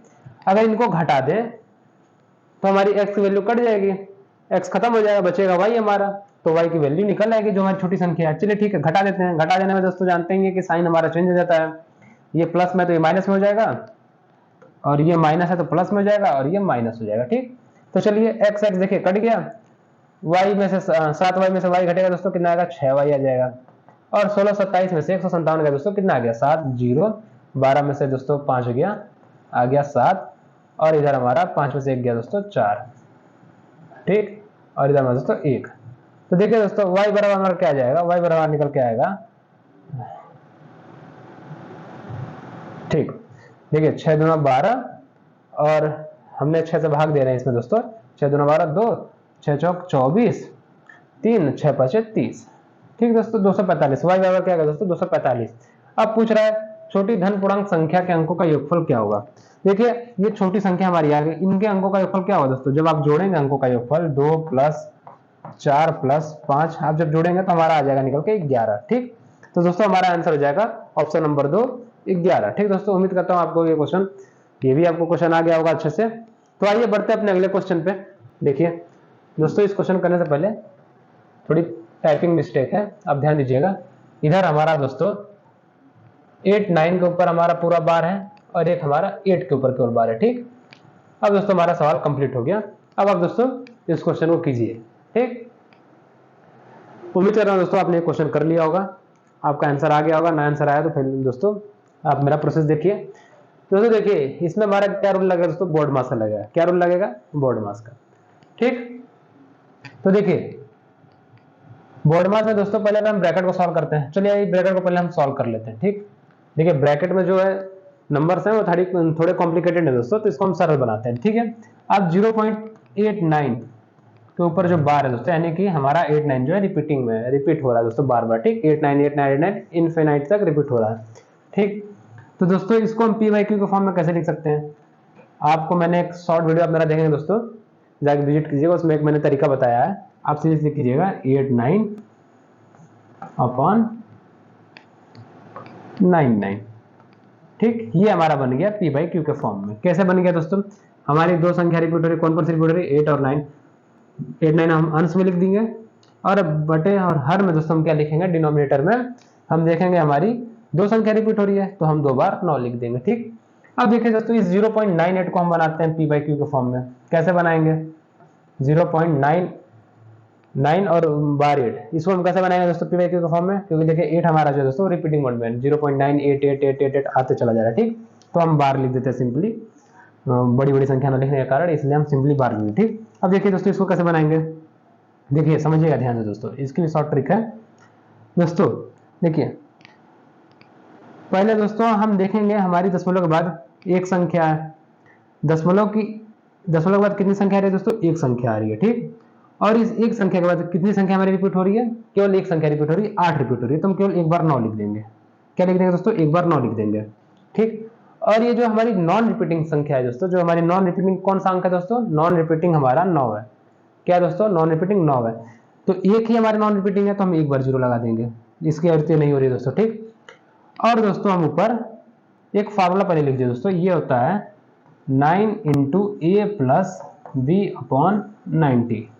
ठीक, अब आप दोस्तों ये देखिए ये हमारा क्या है, ये हमारा नॉन रिपीटिंग है, जो आवृत्ति नहीं हो रही है, नॉन रिपीटिंग। ठीक, जिसकी आवृत्ति नहीं हो रही, जो बार बार नहीं आ रहा, नॉन रिपीटिंग। ठीक, नॉन रिपीटिंग, और बी हमारा जो है वो रिपीटिंग है दोस्तों। ठीक, रिपीटिंग है। ठीक, तो देखिए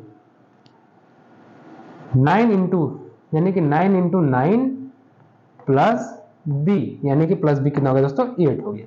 ठीक, इससे हमारी क्या वैल्यू है दोस्तों, 9 कितना हो गया दोस्तों, 81 हो गया। 81 + 8, 81 + 8 कितना हो गया दोस्तों, हमारा 89 हो गया। 89/90, तो इसको हम 89/90 लिख सकते हैं। उम्मीद करता हूं दोस्तों आपको शॉर्ट ट्रिक समझ में आई हो। ठीक, तो आइए दोस्तों अब हम ये 89/90 हमारा ये आ गया, इसकी वैल्यू 0.9888 की। ठीक, अब देखते हैं दोस्तों ये हमारा एक 89/99 है। ठीक, ये हमारा भागे क्या दोस्तों, 89/90। अब आप दोस्तों देखेंगे जब हम भाग देंगे इनका, देखिए ब्रैकेट में पहले हम सबसे पहले ब्रैकेट को सॉल्व करते हैं, और ब्रैकेट को सॉल्व करने से दोस्तों पहले हम हमारा जो भाग है तो पहले उसको सॉल्व करेंगे। ठीक, तो आइए इसको सॉल्व कर लेते हैं। तो जब 89/99 दोस्तों मैं ये भाग है, ये जब गुणा बनेगा दोस्तों तो ये 90 हमारा ऊपर चला आएगा और 89 नीचे आ जाएगा। तो आप सिंपली कहेंगे 89 कट जाएगा, और इधर हमारा 9 10 और 1 11, 10/11 हमारा सिंपली बस बचेगा। ठीक, अब 10/11 की हम गुणा करते हैं दोस्तों, 7 1 21, 21 1 22/3 से गुणा करेंगे दोस्तों, तो क्या बचेगा, 11 दूना 22।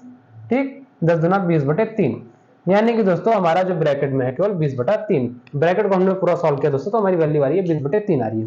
क्या आ रही है दोस्तों, 20/3। तो दोस्तों मैं इसको थोड़ा सा रब करता हूं। ठीक, 20/3 आ गया।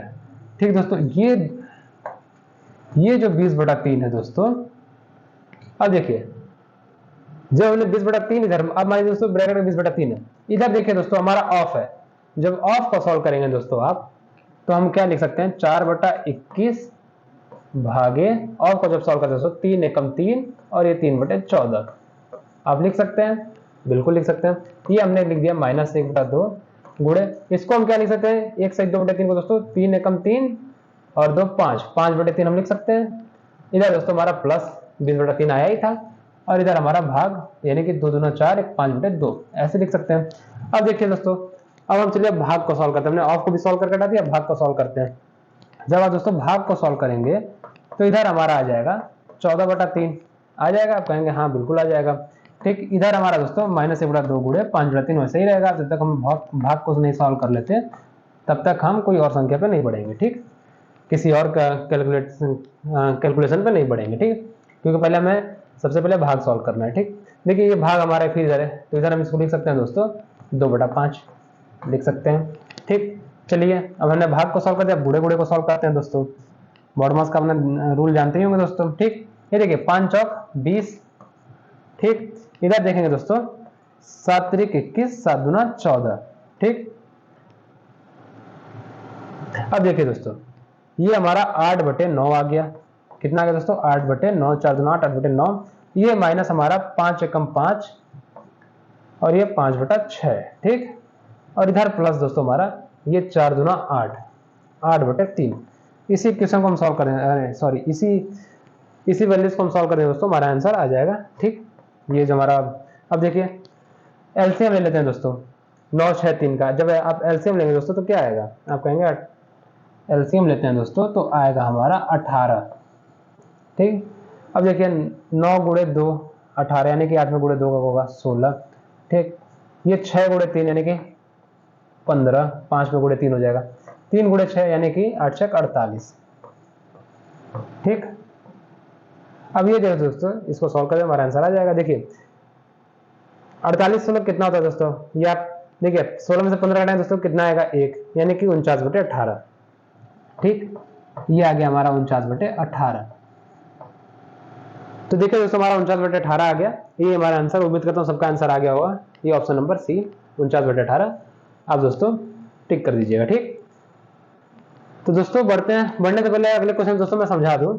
ये जो ट्रिक होता है दोस्तों, ये जो मैंने ट्रिक दूसरी बताई, देखिए दोस्तों ये कहीं ना कहीं ट्रिक पे आप ना रखिए, पहले कॉन्सेप्ट पे काम करना सीखिए। ठीक दोस्तों, अगर आप कॉन्सेप्ट, ट्रिक क्या है दोस्तों, कॉन्सेप्ट का ही शॉर्ट फॉर्म है। अगर आप कॉन्सेप्ट पे अच्छे से काम कर लेते हैं तो ट्रिक बना लेते हैं।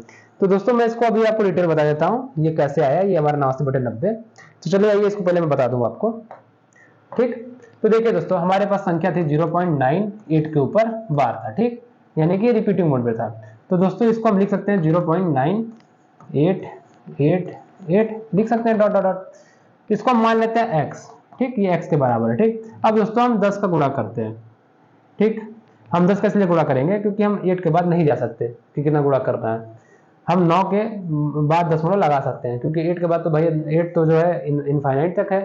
तो दोस्तों हम लिख देते हैं 10x बराबर 9.888 रिपीट होता है दोस्तों। ठीक, अब देखते हैं दोस्तों, अब हम इस 9.88 को दोस्तों 9 + 0.88 लिख सकते हैं।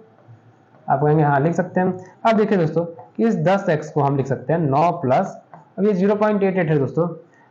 अब इसका आपको मैंने ट्रिक बताई है कि जो रिपीट हो रही संख्या वो लिख देते हैं, और कितनी रिपीट हो रही है, एक रिपीट हो रही है तो एक बार 9 लिख देते हैं। तो दोस्तों हमारे यहाँ से 8/9 हो गया। ठीक, ये आसान है इसको निकालना। ठीक, अब देखिए दोस्तों ये 9 9 81 हो जाए, 9 एकम 9 9 81, 81 + 8 89/9 आ गया। ठीक दोस्तों, ये हमारे 10x की वैल्यू आ गई 89/9। ठीक, तो हमारी x की वैल्यू क्या आ जाएगी दोस्तों, x की वैल्यू आ जाएगी निकल के 89/90, 89/90 आ गई। ठीक, तो देखिए दोस्तों यहाँ हमारी x की वैल्यू 0.988 थी, इसको हमने p/q के फॉर्म में बनाया तो हमारी x की वैल्यू होगी 89/90। ठीक दोस्तों, तो ये यहाँ से ऐसे निकलता है। ठीक, यही से ट्रिक ही बनती है दोस्तों। ठीक, जैसे कि ये ट्रिक तो था दोस्तों 9 × 9 यानी कि 9 × a, जो मैंने ट्रिक बताया 9 × a + b बटे में 90, ये जो मैंने ट्रिक बताया था आपको। ठीक, अब दोस्तों आगे बढ़ते हैं अपने अगले क्वेश्चन पे। उम्मीद करता हूँ आपको ये क्वेश्चन अच्छे समझ में आया हो। चलिए अब आगे बढ़ते हैं दोस्तों अपने अगले क्वेश्चन पे। देखिए दोस्तों पहले खुद सॉल्व कीजिएगा आप। उम्मीद करता हूँ दोस्तों आपने क्वेश्चन सॉल्व कर लिया होगा। अब दोस्तों मेरा प्रोसेस देखिएगा क्या है दोस्तों, क्या कह रहा है, किसी धनराशि पर 15% वार्षिक ब्याज दर से 2 वर्षों में प्राप्त होने वाला चक्रवृद्धि ब्याज 7282 है। ठीक, जिसमें ब्याज प्रति 8 माह पर चक्रवृद्धि किया जाता है। यदि ब्याज वार्षिक रूप से चक्रवृद्धि किया जाए तो समान धनराशि पर समान ब्याज दर से समान अवधि के लिए प्राप्त होने वाला मिश्र धन कितना होगा। ठीक दोस्तों, ये हमारा क्वेश्चन है, समझिएगा दोस्तों क्या कह रहा है। हमारे पास कोई धनराशि हमें पता नहीं है दोस्तों, ठीक। अगर हमें कोई धनराशि पता नहीं है तो हम सीधे सीधे 100 मान लेते हैं, क्योंकि दोस्तों जब भी हम ऐसे प्रतिशत जहां दिए हो क्वेश्चन में, अगर हम 100 मान लेते हैं तो हमारी कैलकुलेशन जो होती है दोस्तों कुछ ईजी हो जाती है, ठीक। तो आइए हम 100 मान लेते हैं कि हमारी धनराशि कितनी थी दोस्तों, 100 रुपए थी, ठीक। अब क्या कह रहा है, 15% वार्षिक ब्याज की दर से 2 वर्षों में प्राप्त धन चक्रवृद्धि ब्याज 7,282 है। पर दोस्तों ध्यान रखिए, यहाँ ब्याज जो है 8 माह पर चक्रवृद्धि होता है, यानी कि 8 माह पर लगता है, प्रत्येक 8 माह पे हमारा चक्रवृद्धि ब्याज लगता है। पर हमारे यहाँ दिया हुआ 15% वार्षिक। तो हम जानते हैं दोस्तों हमारा एक साल में कितने होते हैं दोस्तों, हमारे एक साल में होते हैं 12 महीने। तो हम कह सकते हैं 12 महीने में दोस्तों हमारा ब्याज जो है 12 महीने में दोस्तों हमारा ब्याज जो लग रहा है वो 15% लग रहा है, ठीक। तो एक महीने में कितना लगेगा दोस्तों, एक महीने में आप कहेंगे 15/12 लगेगा। तो दोस्तों 8 महीने में लग रहा है ब्याज हमारा चक्रवृद्धि ब्याज जो है, तो 8 महीने में कितना लगेगा दोस्तों, आप कहेंगे 8 महीने में लगेगा 15/12 गुणे 8, यानी कि 3 × 5 = 15, 3 × 4 = 12, 4 × 2 = 8, यानी कि 10% लगेगा। यानी कि प्रत्येक 8 महीने पे 10% हमारा ब्याज लगेगा, क्योंकि हमारा जो चक्रवृद्धि ब्याज है दोस्तों वो 8 महीने पे संयोजित हो रहा है, ठीक। 8 महीने पे लग रहा है, 8 महीने, देखिए 8 माह पर चक्रवृद्धि किया जाता है, ठीक। तो देखिए दोस्तों 2 वर्ष समय दिया हुआ है, यानी कि 2 वर्ष यानी कि 24 महीने हमारा टोटल जो हमारा ब्याज है दोस्तों वो 8 प्रत्येक 8 महीने पे लग रहा है, यानी कि कितनी बार हमारा ब्याज संयोजित होगा, 3 बार होगा 10% की दर से, ठीक। क्योंकि देखिए 24 महीने होते हैं, 24 को अगर आप 8 से डिवाइड कर दें तो यानी कि 3 आ जाएगा दोस्तों, यानी कि 3 बार हमारा जो ब्याज है दोस्तों वो लगेगा, क्योंकि हमारा एक साल में होता है 24 महीने दोस्तों, ठीक। एक साल में हमारा दोस्तों क्या आता है 24 महीने, अरे सॉरी 2 साल में दोस्तों हमारे कितने होते हैं 24 महीने, और हमने प्रत्येक 8 महीने में हमें लगाना, तो हम कितनी बार ब्याज लगाएंगे दोस्तों, चक्रवृद्धि ब्याज हम 3 बार लगाएंगे, क्योंकि हमने 24 से 8 को डिवाइड कर दिया, ठीक। तो 3 आ गया दोस्तों, ठीक दोस्तों, ठीक। तो हमारा ये 100 था, उम्मीद करता हूं आपको मैं इतना समझा पाया हूं अच्छे से। ये 100 था दोस्तों हमारा, मान लिया हमने जो माना था हमारा मूलधन 100 रुपए है, ठीक। अब देखिए 8 महीने में हमें ब्याज लग रहा है, कितना लग रहा है दोस्तों, 10% लग रहा है। 10% को दोस्तों हम क्या लिख सकते हैं, आप कहेंगे 10% को हम लिख सकते हैं 1/10, यानी कि कोई धन हमारा 10 से 11 हो रहा है एक साल में, ठीक। अरे 8 महीने में 10 से 11 हो रहा है, यानी 11/10 हो गया। फिर ये जो धन 8 महीने में हुआ, फिर ये भी धन हमारा 11 से 10 हो रहा होगा, ये जो हमारा इतना धन बना दोस्तों ये भी हमारा 10 से 11 हो रहा होगा, ठीक। तो फिर हम करेंगे इस 10 से 11 यानी 11/10, यानी कि फिर 10 से 11 हुआ, हमें 3 बार लगाना है प्रत्येक 8 महीने में दोस्तों। तो फिर ये जो हमारा फिर से धन बना दोस्तों ये भी हमारा 10 से 11 बन रहा होगा, ठीक। तो ये हो गया दोस्तों हमारा 11/10। बेसिकली दोस्तों ये फॉर्मूला ही है, आपने फॉर्मूला ये देखा ही होगा, ए बराबर हमारा होता है चक्रवृद्धि ब्याज निकालना है दोस्तों P × 1 + R/100 की पावर n। n क्या हमारा साल है, यानी कि ड्यूरेशन है, कितने बार लगता है, 3 बार। हमने अगर इसे सॉल्व करेंगे दोस्तों तो आपका वैल्यू भी यही आएगा, इसमें p बराबर 100 रख दें और 1 प्लस यहाँ 10%/100 रख दें और की पावर 3 कर दें, ठीक। तो जब 3 करेंगे दोस्तों तो हमारा निकल के 100 × 11/10 × 11/10 × 11/10 भी हमारा यही चक्रवृद्धि क्या कहते हैं चक्रवृद्धि मिश्र धन दोस्तों वही आएगा, ठीक। हमारा जो मिश्र धन है, ठीक।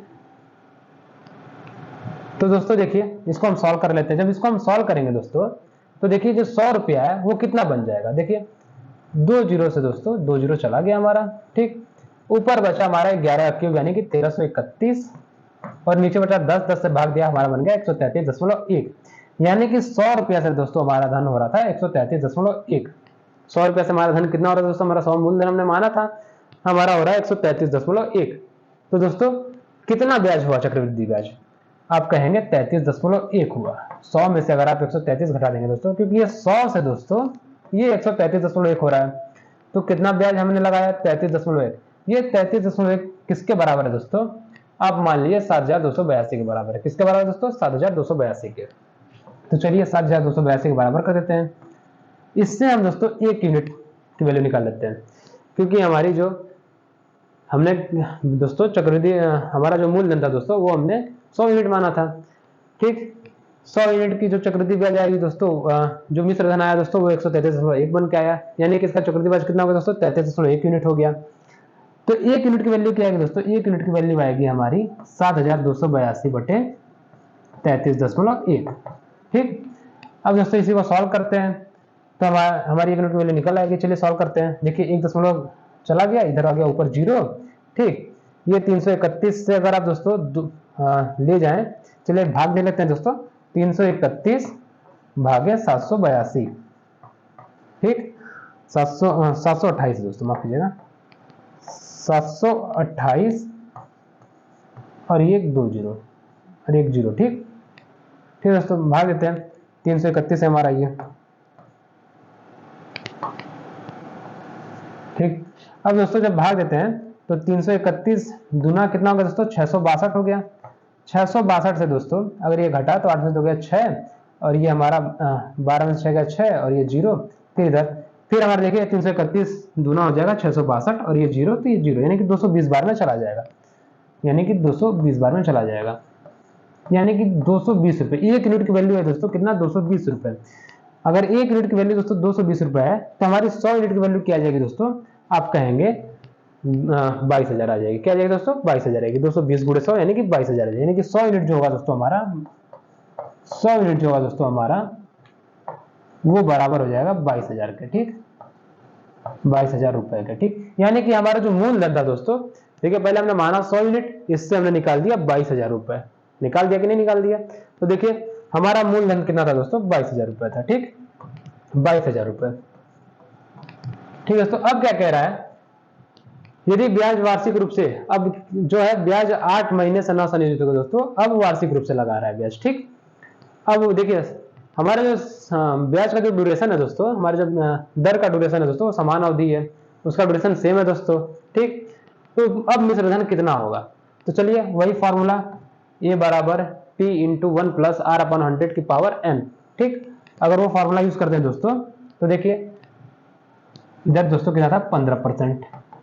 अब हमारा जो ब्याज है दोस्तों वो 15% ही लगेगा, क्योंकि अब वार्षिक लग रहा है दोस्तों, अब वार्षिक संयोजित हो रहा है, ठीक।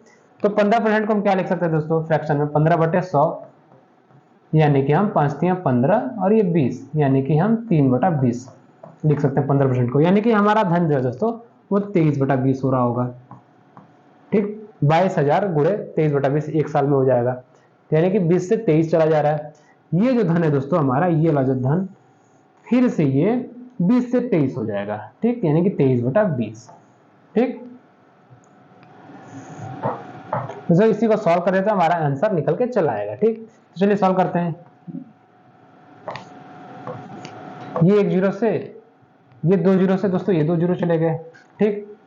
अब दोस्तों हमारे ऊपर बचे, ये अब बचा दोस्तों हमारा 4, और दोस्तों अगर हम ये 2 से ये चला गया 11 बार में, यानी कि 110, और ये 2 से चला गया दोस्तों हमारा 55 बार में, यानी कि 55 गुणे 529, 55 23 का स्क्वायर क्या दोस्तों 529 होता है, 55 गुणे 529। इसी को सॉल्व करते हैं दोस्तों, हमारा आंसर आ जाएगा। चलिए सॉल्व करते हैं दोस्तों। आप जब दोस्तों सॉल्व करेंगे तो कहीं ना कहीं हमारी जो यूनिट डिजिट है दोस्तों वो आएगी 5, ठीक, डॉट डॉट डॉट चाहे जो भी अंक है दोस्तों, हमारी 9×5 = 45, यूनिट डिजिट हमारी दोस्तों 5 आएगी, ठीक। तो दोस्तों यहाँ देखेंगे कहीं यूनिट डिजिट हमारी 5 है, आप कहेंगे ऑप्शन नंबर 1 में हमारी 5 है, यानी कि हमारा आंसर क्या आ जाएगा दोस्तों, 29,095, 29,095, ठीक, 29,095 आ जाएगा, ठीक। सीधे सीधे समय बचाना दोस्तों, यूनिट डिजिट का यूज कीजिएगा, 29,095 हमारा आंसर हो जाएगा, ठीक। तो इस प्रकार से हमारा ऑप्शन नंबर 1 आंसर है। तो चलिए दोस्तों बढ़ते हैं अपने अगले क्वेश्चन पे। चलिए दोस्तों इसको कीजिएगा, इस क्वेश्चन को पहले खुद सॉल्व कीजिएगा दोस्तों, ठीक। क्या है क्वेश्चन, किसी वस्तु को इसके विक्रय मूल्य के 8/11 में बेचने पर मधु को 10% की हानि होती है। यदि वह वस्तु को उसके वास्तविक विक्रय मूल्य के 85% में बेचता है तो उसका लाभ प्रतिशत कितना होता है। दशमलव के एक स्थान तक सही उत्तर दीजिए। उम्मीद करता हूं दोस्तों आपने ये क्वेश्चन कर लिया होगा। आइए मैं करता हूं, बताता हूं दोस्तों आपको कैसे करते हैं। चलिए, किसी वस्तु को इसके विक्रय मूल्य पे 8/11 में बेचने पर मधु को 10% का लाभ होता है, 10% की हानि होती है, माफ कीजिए 10% की हानि होती है। मान लीजिए दोस्तों कोई वस्तु है जिसको 11 रुपए में बेचा जाना था, ठीक, 11 में बेचा जाना था, पर वो बेच रहा है 8 रुपए में। कितने में बेच रहा है दोस्तों, 8 रुपए में, या 8 यूनिट को भी मान लीजिए दोस्तों, 8 यूनिट 8 रुपए, ठीक, 8 में बेच रहा है, तो उसे हानि हो रही है। हानि कितने की हो रही है दोस्तों, उसे बेचने पे 10% की हानि हो रही है, ठीक। तो दोस्तों वही कह रहा है कि फिर यदि वो वस्तु को उसके वास्तविक विक्रय मूल्य से, यानी कि इस 11 का 85% पर बेचता है तो उसका लाभ प्रतिशत कितना होगा, यानी कि अब उसे लाभ होगा, ठीक। अगर 11 के 85% पे बेचेगा यानी कि उसको लाभ होगा। तो सबसे पहले हमें दोस्तों क्रय मूल्य ज्ञात करना होगा। ठीक, तो क्रय मूल्य का एक फार्मूला होता है दोस्तों, आप जानते होंगे। हमारा क्रय मूल्य क्या होता है, इधर मैं लिखता हूँ फार्मूला दोस्तों। क्रय मूल्य जो है दोस्तों हमारा एक फार्मूला है। क्या है क्रय मूल्य फार्मूला हमारा दोस्तों? विक्रय मूल्य, विक्रय मूल्य, ठीक, विक्रय मूल्य गुणे 100 अपॉन, और हमारा इधर जो दोस्तों 100 माइनस हानि प्रतिशत। ये आपको फार्मूला याद होना चाहिए। नहीं भी आए तो कोई दिक्कत नहीं है दोस्तों। ये जो फार्मूला है ये कहाँ से आया मैं आपको बताता हूँ, क्योंकि मैं आपको दोस्तों कॉन्सेप्ट पर काम कराऊंगा। ठीक, तो देखिए क्रय मूल्य बराबर विक्रय मूल्य इंटू 100 अपॉन 100 माइनस हानि प्रतिशत। ठीक, तो इससे हम दोस्तों देखते हैं दोस्तों, हमारा ये जो विक्रय मूल्य जो है, हमारा वास्तविक विक्रय मूल्य तो ये है, पर हमने बेचा इस पे 8 रुपए में। तो जब 8 में हमने बेचा दोस्तों, यानी कि 8 विक्रय मूल्य में जब बेचा दोस्तों, तो हमें 10% की हानि हो रही है। ठीक, 10% की हानि हो रही है। ठीक, यानी कि दोस्तों हमारा क्रय मूल्य यहां से निकल के चला आएगा। यही हमारा क्रय मूल्य है, क्रय मूल्य है। ठीक, तो दोस्तों 800 बटे 90 यानी कि 80/9, यानी कि 80/9 है दोस्तों, वो हमारा क्रय मूल्य है। ठीक, 80/9 क्या है दोस्तों? ये हमारा क्रय मूल्य है। तो जब 80/9 रुपए की वस्तु को अगर वो 8 रुपए में बेच देता है दोस्तों, तो उसे हानि हो जाती है 10% की। ठीक, अब वो अगर 11, अब वो जो उसका वास्तविक विक्रय जो 11 रुपए था दोस्तों, उसके 85% पर वस्तु को अगर वो बेचता है तो उसे लाभ होता है। यानी कि कहीं ना कहीं वो 80/9 रुपए से ज्यादा होगा, तभी तो लाभ होगा। अगर आपके पास 100 रुपए कोई सामान आपने खरीदा है, अगर आप 115 बेचेंगे, यानी कि 100 से ज्यादा भी बेचेंगे, तभी तो आपको लाभ होगा। तो वही चीज है, क्योंकि इसने बोल दिया उसका लाभ प्रतिशत है, अगर लाभ प्रतिशत बोल दिया यानी कि उसे लाभ हो रहा है। तो चलिए 11 का 85% निकालेंगे दोस्तों। कैसे निकालेंगे? 11 का 85% दोस्तों 11 गुणे 85/100 कर दीजिए। ठीक, ठीक, अब दोस्तों हमारा इधर आ गया 11 गुणे 85/100, तो दोस्तों क्या आ जाएगा हमारा 11 × 5 = 55, और ये हो गया हमारा 11 × 8 = 88, 88 × 5 = 93। ठीक, और ये हमारा 9.35 यानी कि 935/100 मान लीजिए आप। ठीक, 935/100 रुपए में उसे बेच रहा है दोस्तों, तो उसे 935/100 रुपए में बेच रहा है दोस्तों, तो उसे लाभ हो रहा है। ठीक, कितने, अब वो लाभ कितने का दोस्तों, वो हमें वही देखना है, ज्ञात करना है। ठीक, तो लाभ कैसे निकालेंगे दोस्तों? जो हमारा क्रय मूल्य, विक्रय मूल्य जो हमारा 932/100 है, इसमें से क्रय मूल्य घटा दिया तो हमारा लाभ आ जाएगा। फिर प्रतिशत निकालने के लिए क्या करेंगे, हम क्रय मूल्य से क्रय मूल्य की सहायता से हम लाभ प्रतिशत निकाल लेंगे। ठीक, तो देखिए 80/9 में से हम 935/100 घटा दें दोस्तों। आप जब 80/9 से, सॉरी 80/9 नहीं, क्योंकि ये तो हमारा क्रय मूल्य है, हम 935/100 से दोस्तों हम घटाते हैं 80/9। जब आप घटाएंगे दोस्तों तो क्या आएगा, एलसीएम ले लेंगे, हमारा 900 हो जाएगा दोस्तों। ठीक, और इधर हमारा जो 900 है दोस्तों, ये गुणे 9 हो जाएगा दोस्तों, हमारा 9 × 5 = 45, 45 हो गया। इधर 4 9 9 × 27, 27 × 4 = 31, लगा 3 9 9 81, 81 3 84। ठीक, और इधर हो गया दोस्तों हमारा 8000। ठीक, गुणे 100 हमने कर दिया, तो हमारा इधर हो जाएगा 8000। यानी कि दोस्तों हमारा जो लाभ है वो कहीं ना कहीं निकल के आ रहा है 415/900। कितना आ रहा है दोस्तों? 415/900। अब ये 415/900 ये 80/9 का कितना प्रतिशत है निकाल देंगे, हमारा आंसर आ जाएगा। तो चलिए आइए निकालते हैं दोस्तों। दोस्तों जगह में से रब कर रहा हूँ। ठीक, उम्मीद करता हूँ आपको समझ में आ गया होगा। ठीक, ये देखिए ये 415/900 दोस्तों हमने बटे बटे में इसलिए लिखा हुआ है इसे, ताकि कैलकुलेशन थोड़ी आसान हो जाए, नहीं तो आगे चल कर सके टफ हो जाए। ठीक, समय बचा आपका 415/9, 900, 80/9 का कितना प्रतिशत है? ठीक, तो देखिए 80/9, तो इधर हमारा 9 ऊपर चला जाएगा और नीचे हमारा जाएगा 80, और ये हो गया गुणे 100। ठीक, प्रतिशत ऐसे निकालेंगे 415/900 बटे 9/80 गुणे 100, तो देखिए वही हमारी वैल्यू आएगी। इसको सॉल्व करते दोस्तों हमारा प्रतिशत आ जाएगा। चलिए सॉल्व करते हैं। 2 0 से 2 0 चला गया हमारा। ठीक, अब दोस्तों इधर हम सॉल्व करते हैं इसे। 5 से, 5 अट्ठे 40 और 5 तिया 15, ठीक 83। और इधर हमारा होगा दोस्तों 16, ठीक 16 × 85, ठीक। और दोस्तों हम इसे और आगे सॉल्व करते हैं, तो 9 त्रिक 27 गुणा कर देते हैं 83 × 9 दोस्तों, कितना आ जाए दोस्तों, आप कहेंगे 9 त्रिक 27, 9 अट्ठे 72, 72 3 75, यानी कि 757/16। अब इस 757/16 को फिर सॉल्व कर दीजिए दोस्तों, यानी कि आंसर तो हमारा दोस्तों लग रहा है 185, लगता है दोस्तों हमने कहीं ना कहीं गड़बड़ी कर दी है। 415/900, ये 415/900, ये हमारा 9/80 का, ठीक ऊपर चला गया, ये 9 2 0 चला गया। इसे हम दोस्तों और सॉल्व कर सकते हैं, माफ कीजिएगा यहाँ हमने थोड़ी गड़बड़ी कर दी, कैलकुलेशन खामा खा इतना लंबा हो गया। देखिए दोस्तों ये 9 से ये 9 भी चला जाएगा, ठीक बचा दोस्तों हमारा क्या, ये हमारा ऊपर बचा 83 और बटे 16, ठीक हमारा ऊपर बस यही बचा दोस्तों 83/16। अब इस 83/16 को हम सॉल्व कर दें, हमारा आंसर आ जाएगा। तो 16 × 5 = 80, बचा 3 दोस्तों, ठीक यानी कि 16 एकम 16 और बचा 14, यानी कि 16 8 दोस्तों कितना हो गया 128, यानी दोस्तों 5.18% हमारा कुछ आंसर आएगा, पर हमें दशमलव के एक स्थान तक ले जाना है, तो देखिए हम इसको 5.2% लिख सकते हैं, ठीक एक स्थान तक। तो हमारा देखिए ऑप्शन नंबर 2 5.2% हमारा आंसर सही हो जाएगा, ठीक 5.2%, ये इसे लाभ हो रहा है, ठीक 5.2%।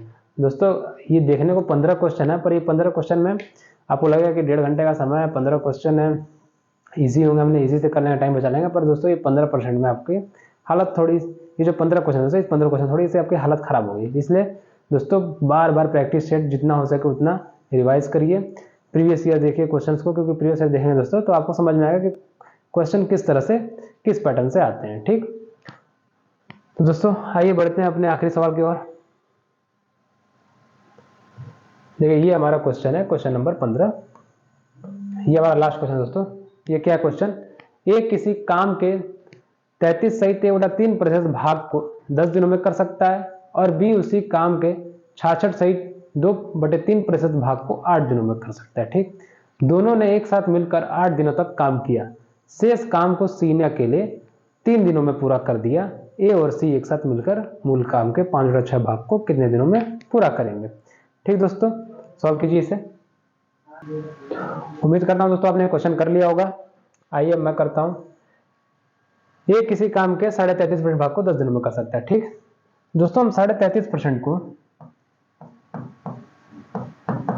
क्या में 1/3 लिख सकते हैं, फ्रैक्शन में 1/3 लिख सकते हैं, आप कहेंगे हाँ लिख सकते हैं, ठीक और हम 66.5%, ठीक 66 सही 2/3% को दोस्तों हम लिख सकते हैं 2/3 लिख सकते हैं, हाँ बिल्कुल लिख सकते हैं। जो बच्चे नहीं जानते हैं कैसे लिखा गया है मैं बताता हूँ कैसे लिखते हैं इसको। देखिए 33.5 सही 3/3 है दोस्तों, इसको हम अगर p/q के रूप में लिखेंगे तो कैसे लिखेंगे, आप लिखेंगे दोस्तों 33 × 99 + 1 100, आप 100/3 तो लिख सकते हैं इसको 100/3%, ठीक। अभी हमारा प्रतिशत में इसको फ्रैक्शन में कैसे बनाएं, बस आप बटे 100 कर दीजिए। आप जब बटे 100 कर देंगे दोस्तों तो क्या हो जाएगा, ये जो दोस्तों 100 है, ये जो 100 से चला जाएगा, बचेगा क्या दोस्तों हमारा 1/3 बचेगा, ठीक तो हम यहाँ से हमारा 1/3 चला आया, ठीक।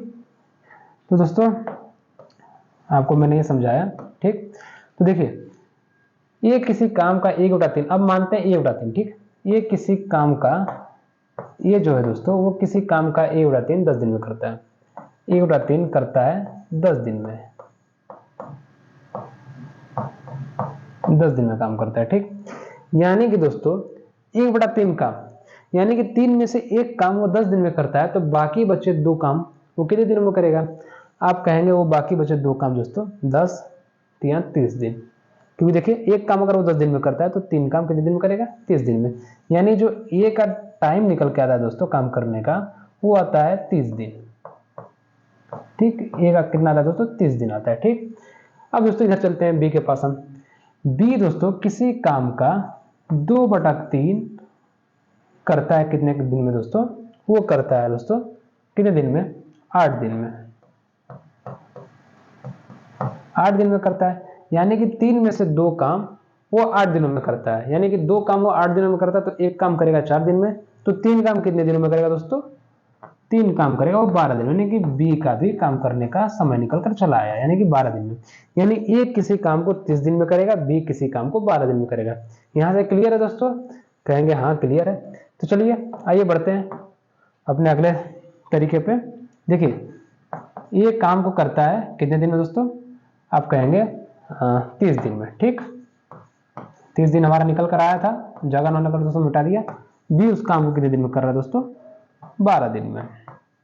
ठीक दोस्तों, अब ये काम तो आ गया दोस्तों, काम करने के समय तो आ गया, ये 30 दिन और 12 दिन, पर काम कितना है दोस्तों?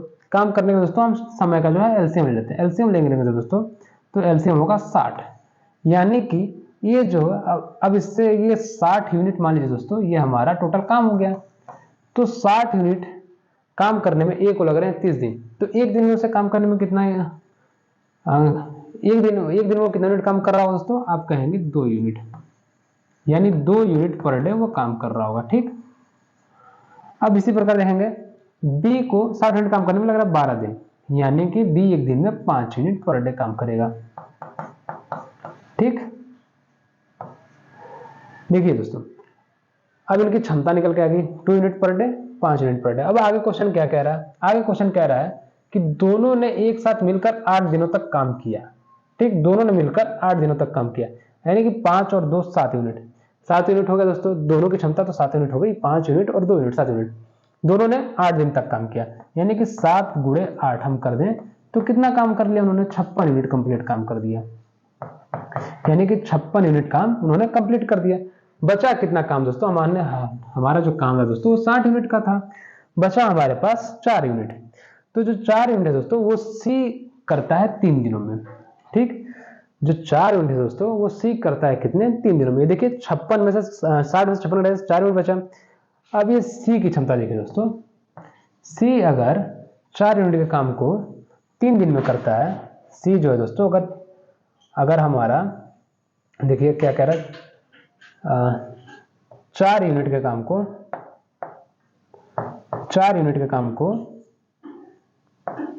4 यूनिट करता है सी हमारा 3 दिन में। ठीक, क्योंकि यहां लिखा हुआ है दोस्तों कि 3 दिनों में पूरा कर देता है, तो जो हमारा सी 1 यूनिट काम कितने दिन में करेगा? इसको मैं ऐसा ना लिख के दोस्तों ऐसे लिखता हूं ताकि आपको और अच्छे समझ में आए। देखिए बताता हूं मैं आपको,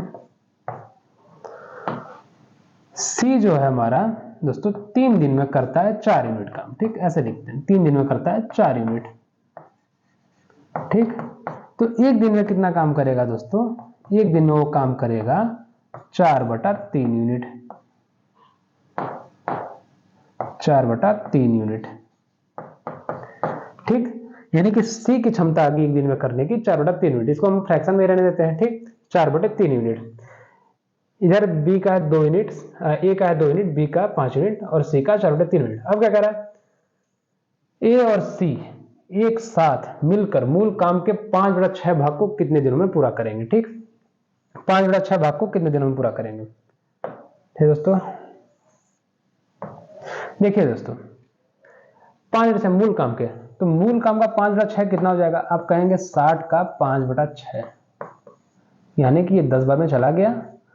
10 × 5 10 × 5 मतलब 50, यानी कि 50 यूनिट काम हमारे पास ए और सी को करना है। 50 यूनिट काम ए और सी को करना है, तो कितने दिन में कंप्लीट होगा? तो ए की क्षमता है जो दोस्तों वो कितनी है? 2 यूनिट पर डे, और सी की क्षमता कितनी दोस्तों? वो 4/3 यूनिट पर डे। इन दोनों को जोड़ दीजिए, जब जोड़ेंगे दोस्तों 3 दूना 5, सॉरी 3 दूना 6, 6 4 10, यानी कि 10/3, यानी कि दोनों मिलकर 10/3 यूनिट पर डे काम करते हैं।